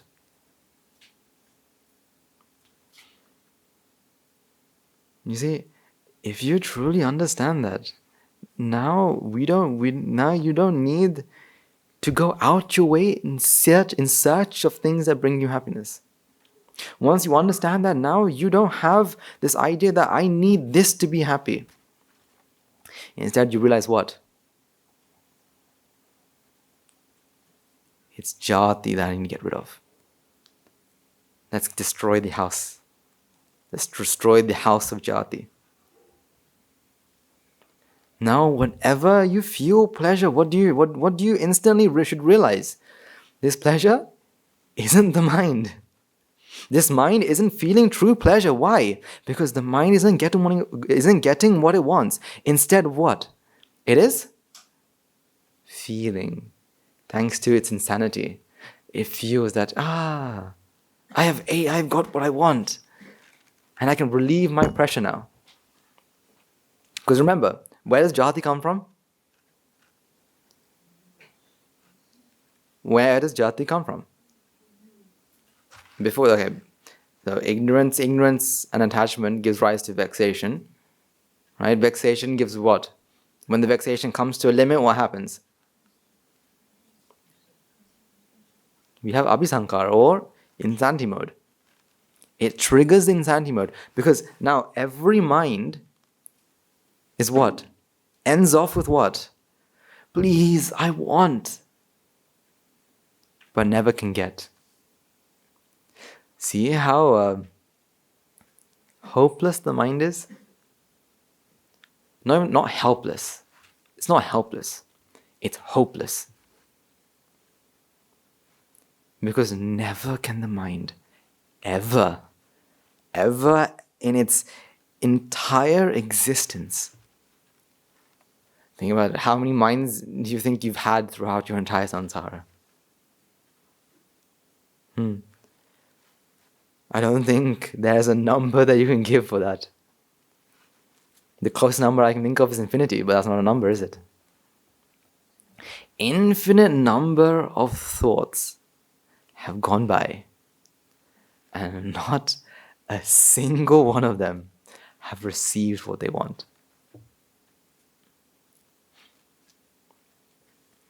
And yet people don't realize this. So what do they say? Putta, grow up to become a doctor. Become a doctor, become an engineer, become a lawyer, and then you'll be happy. But every mind after this child becomes a lawyer is never satisfied. See, that's why the Buddha comes into this world and says, don't go looking for happiness. Don't go looking ego. Don't go searching for pleasure. Instead, destroy the house of what? Jati. How do you destroy the house of jati? How do you destroy the house of jati? By understanding. Understanding and applying. You see, the beauty of this is, when you realize what is happening, it disappears. When you realize it's jati at play, when you truly understand it's jati at play, jati disappears. Well, when I say disappears, in the mind, it's not it disappears, it's suppressed. But the building blocks of ignorance decreases. The building blocks of attachment decreases. Therefore, jati in the next mind, you can't say the level of jati in the next mind decreases. See, all we have to do is continue to see what is actually happening. What is happening at this moment? Because we have to always come back to why. Why are we doing this? Because of jati. Jati is the criminal here. Jati, or in other words, dukkha. Dukkha is the criminal here. always point back to the criminal. Why are we doing this? To get rid of who? The criminal. It's almost like a detective looking at a crime scene, looking for the who? The criminal. So you know detectives, right? And they come to crime scenes, they look at the blood splatter, they look at the evidence placed behind, and then they come to the idea that this is who the criminal should be. Go look for the criminal. Yeah, we've all read Sherlock Holmes, yes?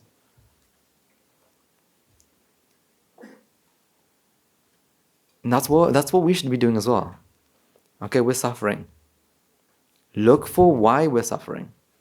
Look for why we're angry. Look for why we feel desire. Look for why we're never satisfied. And look for the criminal. Who's the criminal? Jati. When you realize it's Jati at play, what else do you realize? That it's not that I received what I wanted. Instead, it's a process here. Now, this is not me telling you that, okay, make Jati your enemy. Because Jati should be your enemy. But remember, Jati is also what? A process. Jati is also what? It's perfect. Like, I remember when Guru Hadru and then Amar Hadru, they said, you know what? Jati is perfect. It's like, how can it be perfect? Because why? We are trying every single day to get rid of ignorance and attachment, to get rid of Jati. Because Jati is what? Not perfect. But Jati itself is what? Perfect. Suffering itself is what? Is what? Perfect. But it's perfect for what, in what sense? It's perfect because of what? It's cause and effect. See how great it is that Jati is cause and effect? If Jati wasn't cause and effect, well, basically, what's the point of us being here? Because Jati is cause and effect, we're able to get rid of it. So what's the cause of Jati? Abhisankara. What's the cause of Abhisankara? Or the insanity mode. What's the cause of this insanity mode? Vexation. What's the cause of vexation? Attachment. What's the cause of attachment? Ignorance. And what is ignorance then? It's not knowing what's happening. So you going back and understanding what's happening is its own medicine. So it's understanding that gets rid of the understanding. Or it's the understanding that reinforces the understanding. So the more you run through this, the more what? You get rid of ignorance itself. Then the more you further in your path, you accelerate the path, or you go further on this path to do what? To attain Nibbana. See, it's so. This is why the Dhamma is so beautiful. It's perfect in the beginning, middle, and end. Because no matter where you start, where is the end? The end is so clear. The beginning is so clear. The middle is always so clear. Because once you understand what's happening, what happens? Ignorance itself decreases. And when ignorance decreases, now what? Jati decreases. It's a positive feedback loop. Oh no, it's a negative feedback loop. Because it's reducing, right? The more you do, the less you get. Then the less you need to do. And then you come to zero. But if you don't, what happens? Now the pigeon happens. You made the connection that this is what makes me happy. I need this to be happy. And therefore, searching and searching and searching and searching. And when you receive, you flap your wings. Hey, I've made the connection. I found it. What? Jati has helped me found what? Pleasure. Except you don't realize that. You realize what? Eating this, doing that makes me feel what? Pleasure. See, these are two completely different processes. Except when this relieves its pressure, it makes the connection. Just like that timer, whenever the timer hits 20 seconds, the box opens and the pigeon thinks that, it's because of this that happens. Same thing with our mind. See, you have to understand what is truly happening. Because when you understand, then suffering goes out the door. It's all because of understanding. All you have to do is understand. Okay, where do you have to go to understand? Where do you have to be to understand? Who do you have to meet to understand? The basic fundamental understanding can only be given unless you're the Buddha, which if you are, then you shouldn't be here. The initial understanding has to be given by someone who understands. When someone understands, they are able to show to you the processes. Where is the start?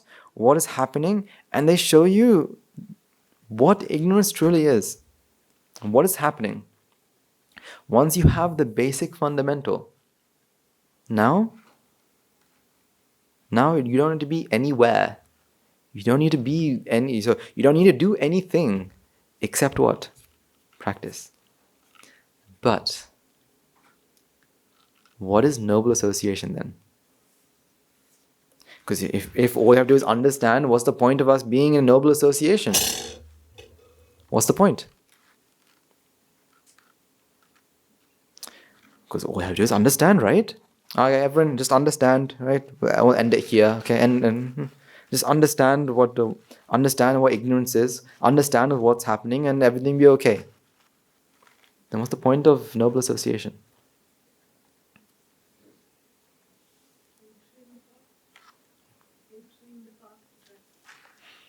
Noble association is key.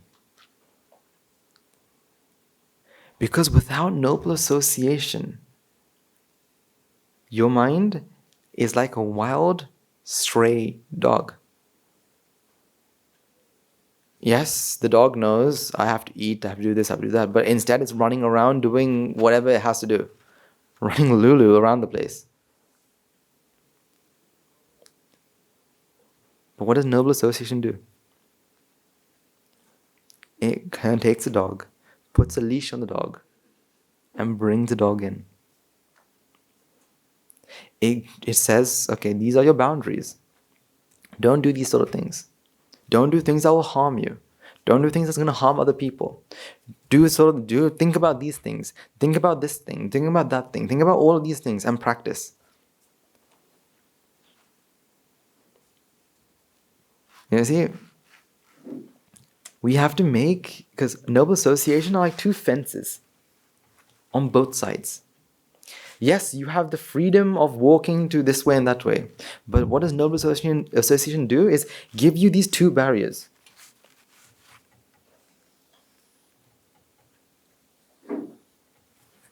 Give you these two barriers. So in your life, if there are places without barriers, understand that you're not safe.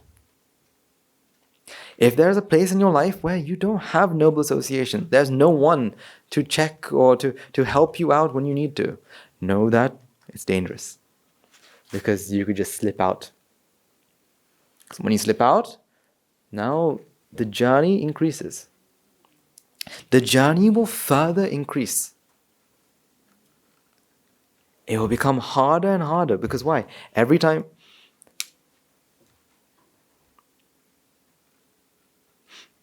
A good example will be this. Have you ever tried to make a castle of cards? Have you? I've never had, back then, I've never had the patience. Did 1, 2, 3, 4, put the top one, falls over, tried once, twice, gave up. But, you see, the practice is also like this. You have to have the patience as well. It's like you're trying to make this castle of cards. Without noble association, it's like having all these windows open. It's like having all these windows and doors open and people running here and there through this place. Now try to make a castle of clouds. Is it going to be easy? Without closing the windows, without like calming everyone down, you can still make the castle of cards, right? Technically, you can still make the castle of cards, but is it going to be easy? Is it going to be easy?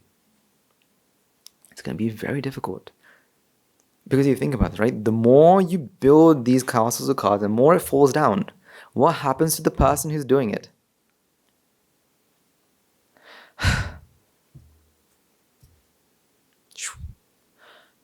And now you are less, what? Likely to do it again. That's why lots of people have this idea that, Nibbana, not for this life. Because why? They try and they try and they try and they try, but in the end, every time they do, the castle of cards falls down. The castle of cards fall down. And then it becomes harder and harder and harder and harder. But with noble association, with the people around you, by putting self-barriers as well, you are closing these windows. So this is why the Buddha has also put the Vinaya. This is something that we rarely talk about, because it's not something that needs to be talked about. The Buddha has dhamma and then Vinaya. Vinaya means the discipline. You can say, well, why does the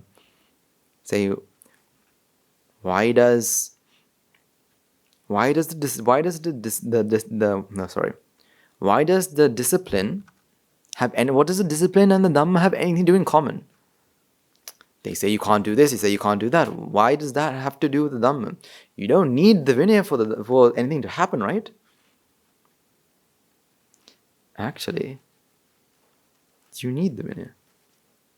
Now you can say, yes, it's the dhamma vinaya, the raga vinaya, desha vinaya, moha vinaya. But more than that, it's the protection. It's these gates, these fences that put alongside you. That you know that this is what I'm supposed to do, and this is what I'm not supposed to do. Some of these gates will be electrified. For example, there'll be things that you know that your teachers would say that if you do, let's say you will be kicked out. Now you know every time you come close to it, you can hear the hum. You can feel the electricity, and therefore you know to stay away. Simply put. So there'll be fences that are electrified. So there'll be rules that in your lives that they have been placed that if you do this sort of thing, you have terrible consequences. For example, as a monk, right, as a higher order monk, we have 4 rules, right? If we are to break these rules, we are no longer allowed in the association of the Mahasangha. So basically, we have to leave. That is an electrified fence. So it's almost like a fence with another fence around, which is electrified. So if you jump over one fence, there's another fence that you know is electric. And so you can hear the hum. So you know when you do something, you can feel the hum, and therefore you stay away. Because if you break it, what happens? Now the castle of cards are falling and falling and falling and falling. Now it becomes harder and harder and harder and harder. Because this was a question that I've always had, right? Is that, that we have the we have the dhamma, then we have the vinaya. Why the vinaya? Like, why did the Buddha put so many vinayas? So much disciplines?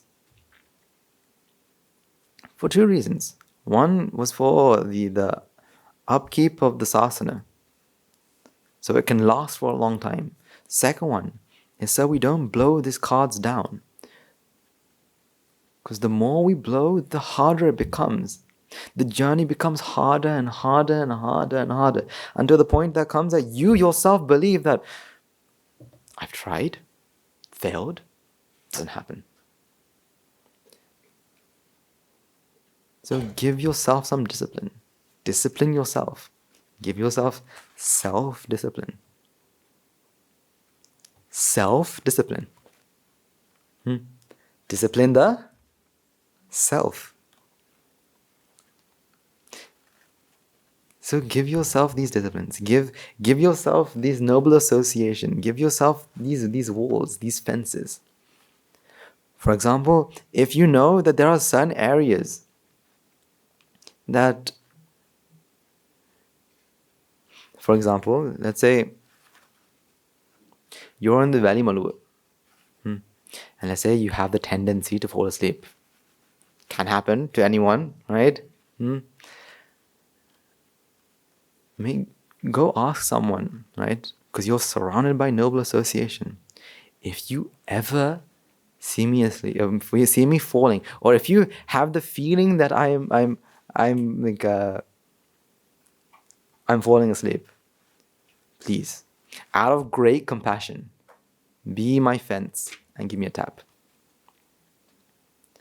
Now, because living in the monastery, you see lots of sights, right? Especially in the Valley model, right? There are some people that once you tap, they go, "Oh, thank you very much." There are some people, right, that when you tap, they go, I wasn't asleep. It's me, I'm just meditating. It's just my head falls down when I meditate. It's just part of me.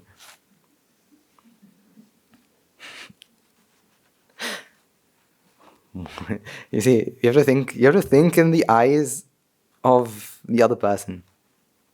Now let's say you're someone who does that, like you're meditating and your head falls down and someone taps you and says, and you say, I wasn't sleeping, I was meditating, right? I'm still meditating. You could be still meditating. But think of the other mind. What do they think? They don't want to be woken up. So? No. And out of great compassion, because they may think that when I try to wake them up, that they become angry. That's going to hinder their path. So, I'm not going to wake them up. So it's not out of like selfishness, but out of compassion maybe. Right? So, again, build this fence around us. Create this protection around us. So for example, let's say you are...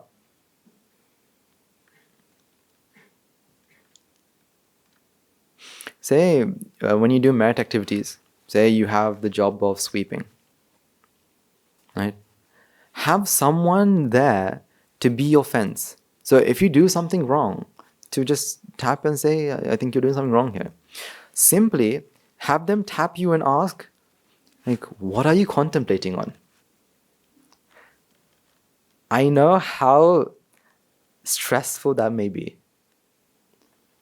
Because say you're actually contemplating, right? And someone taps you and goes like, what are you contemplating on? That's breaking your concentration, right? So you have the liberty, or you have the rights to be angry, right? Right? Because what they're doing is they've made this, you've asked them to make a fence. So in case you weren't contemplating, now look at what they've done for you. I remember I used to be really annoyed when someone asked me, like, did you contemplate today? Because I thought, okay, that means this person thinks that I don't contemplate. I'm like, okay, no, are you silly? Look, I contemplate, I'm contemplating. And I got really annoyed. But then I realized, well, what's wrong with that? Why should I care what they think? What they're giving me is a treasure. Aren't they? They're giving me gold. Because why? They're saying that, are you contemplating? Reminding you to do what? See, we have this idea that I have to be the best. I have to be good amongst everyone, right? I have to have a good image in front of all these people. And so when someone says something that you think tarnish your image, you go, oh, no, I don't do anything like that. I've never done anything like that in my life. But who cares?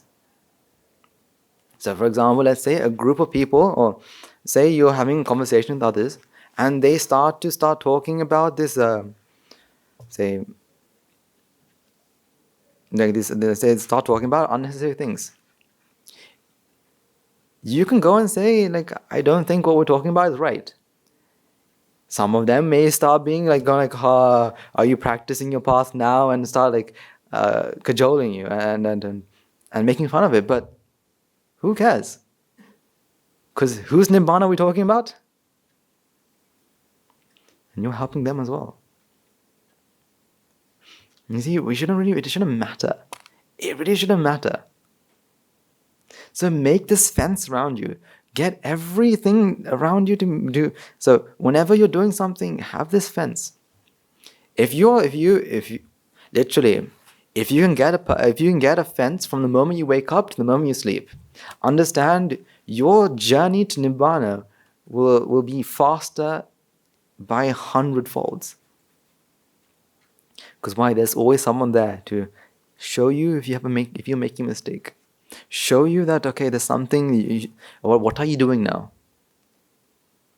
Something that we were told to do long ago, which only now I remember, is have someone remind you every so often. Now, even if it's a timer, right? Have a timer reminding you every 15 minutes maybe. Am I on the right path? So because sometimes when you're, like, say, in the Valley Molo contemplating or doing something, sometimes we are not aware. We're not mindfully aware. We go everywhere. We make stories and we are on different worlds. We need something to bring us back. So simply a 50 minutes timer is enough. So we need these two fences around us. We need these strong fences around us. The stronger the fence, the faster your journey. That's why noble association is key. Now, remember, noble association isn't the place nor the people. You can live in a jungle filled with lions, but you can be the only cow. Right? No matter how, it doesn't matter where you are, it doesn't matter who you're with. It matters how much of it do you take to your advantage. So just because you live in the monastery doesn't mean you are going to attain Nibbana. No one's giving you that guarantee, have they? When you came to the monastery, did Guru Hamra sign and say you are guaranteed, right, before you end your life to attain Nibbana? I don't know. If you guys have, please tell me. I want to sign this as well. But he doesn't sign that. Because you can't guarantee. Because you can live amongst angels, but still be the devil. Just like Lucifer is a devil, but he's an angel. You can live amongst angels, but still be the devil. But so use what you have. Use the people around you. Use everything you possibly can for your salvation. For your salvation, for your nibbana, for your happiness. That is your own. That's the responsibility for yourself. I can't do that for you. Something that Guru Hangru and my teachers always tell me, right? And it's something that I live by. You can take your horses to the watering hole. So they say, I can take my horses to the watering hole, but I can't make my horses drink. I can never make my horses drink. That's your responsibility. That's entirely your responsibility. Whether you drink or not, but your teachers and your noble association will always try to bring you to who? To where? To where? The watering hole. right? So as your task for this week, right? See, I'm going to give you more tasks, don't worry. It's only going to get worse from here. As your task for this week, you all have 3 things written down, and hopefully you now have a trigger. Right? Trigger, something to trigger these 3 things. Right? These 3 improvements to further make ourselves better. Every time you do one of these, I want you to tick. Put a tick next to that. Every time. So if you do it 3 times a day, you have 3 ticks. And I want to see how many ticks you have by the end of this week. See, I can take my horses to where? The watering hole. But I'm making sure they drink. And also, I have another suggestion that I'd like to make. If any of you have any questions, right? If you want, you can write them down and leave them on this table before the sermon. It could be questions about things, say, how to practice the path. It can be questions on certain talks that you've heard, and any sort of questions. And I'll try to answer what I can. Now, I can't give you the perfect answer because I'm not the perfect one. And if I can't answer it, I will 100% make sure I go to my teachers and ask. If they can't answer it, I'll make sure I go to their teachers. And they can't answer it, I'll make sure I go to even Guru Hamdar so I get the answer. And if I think that if I can't give the perfect answer, I'll bring whoever I can to give you the perfect answer. Because that's my responsibility, right? So it's your chance to ask any questions. All right. So I'm aware of the time, and we have to conclude. So today we talked about lots of things. Right? It'll always be that we talk about lots of things, and most of these things will be practical. Because you all have a certain understanding. But we need to put into practice for it to have an effect. Because it doesn't matter how much theory we know. It's how much we put into practice that makes a difference.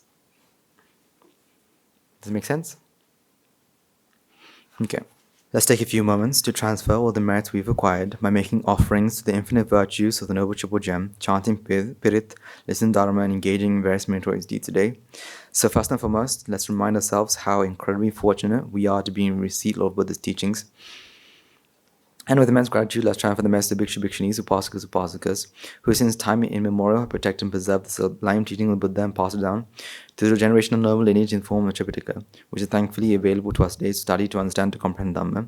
Let's also take one transfer merits to all the members of the Mahasangha present throughout the world, including all chief pillars of chapters, who dedicate their life to the noble path and commit themselves to betterment of all sentient beings. Let's not forget, among them will be the monks and nuns resident in your local temples and nunneries, who have always been by your side through thick and thin, come rain or shine. Let's all take one transfer merits to Guru Sananse, as well as all of our teachers, all the monks, all of the Anagarikas and Nagarikas attached to the monastery. Let's take a moment to transfer our merits and express our gratitude to those who made great effort to disseminate the teaching of the Buddha, be that by transliterating sermons, share them out with others, inviting us to join them. May the power of the merits. If any of them be born in the willful plane, may they redeem themselves and be born in the blissful plane. May by the power of merits, may they abstain from meritorious deeds, fulfill the meritorious deeds, fulfill the noble eightfold path, and attain supreme bliss of Nibbana. Sadhu, sadhu, sadhu. Let's also take a moment to transfer merits to the friends of the monastery, who for sake of merits continue to sustain the Mahasangha. This includes every one of you who have contributed to the construction of the monasteries, to those of you who provide the Mahasangha with shelter, alms, with medicines, as well as those who pass in their house extend their well wishes. May the power of the merits, may they abstain from meritorious deeds, fulfill the meritorious deeds, fulfill the noble eightfold path, and attain the supreme bliss of Nibbana. Sadhu, sadhu, sadhu. Let's also take a moment to transfer our merits to our mothers, fathers, uncles, aunts, mothers and fathers, children, sons and daughters, friends and acquaintances, our elders, friends and acquaintances, employees, and to all those who've helped us, supported us, assisted us in shape or form. By the power of these merits, may they prosper, may they be healed in physical and mental ailments. May they overcome any obstacles in their spiritual progress. May they abstain from the meritorious deeds, fulfill their meritorious deeds, fulfill the noble footpath, and attain the supreme bliss of Nibbana. Sadhu, sadhu, sadhu. And so take more chance of merits to the devas, brahmins, spirits, demons, primarily the Sakradeva, as well as numerous gods and deities who are committed to protect and fulfill the Dhamma of the Sasana. As well take more chance of merits to all of our guardian deities who keep a watchful eye over us and keep us out of harm's way. May the power of the merits remain the prosper and divine power and wisdom. May they abstain from the meritorious deeds, fulfill the meritorious deeds, fulfill the noble footpath, and attain the supreme bliss of Nibbana. Sadhu, sadhu, sadhu. Let's also take a moment to transfer merits to our ancestors who have predeceased us, to all those who bring friends and family to us in this long journey to samsara. Let's also take a moment to transfer merits to all the members of the armed forces, as well as the police force, who have sacrificed their lives to protect the peace and harmony of our nation. May all those who lost lives in war, be their friend or foe, rejoice in the merits required today. Let's also take a moment to transfer merits. Let's also take a moment to transfer merits to all those who lost their lives in natural calamities such as tsunamis, earthquakes, landslides, pandemics, reminding ourselves among them we those who have been friends and family to us in this long journey to samsara. May the power of these merits, if any have been born in the wilful plane, may they redeem themselves and be born in the blissful plane. May by the power of the merits, may they abstain from the meritorious deeds, fulfill the meritorious deeds, fulfill the noble footpath, and attain the supreme bliss of Nibbana. Sadhu, sadhu, sadhu. And finally, let's all resolve, may the empower and blessing of all the merits required throughout the day. We witnessed the event of many hundreds of thousands of Arhat main nuances in this very land itself. And finally, may the power of all the merits required throughout the day, you and I and everyone who made this program a success, become a Arhat nuance or a Arhat main nuance in this very life, in the era of the Gautama Supreme Buddha itself. Sadhu, sadhu, sadhu. May the blessings of the Mahasangha be with you all. The Mahasangha will now transfer the blessings to you. Raga ginnen midetva, dvesha ginnen midetva, moha ginnen midetva, nibbana parama sukhayen, sukita taravetva.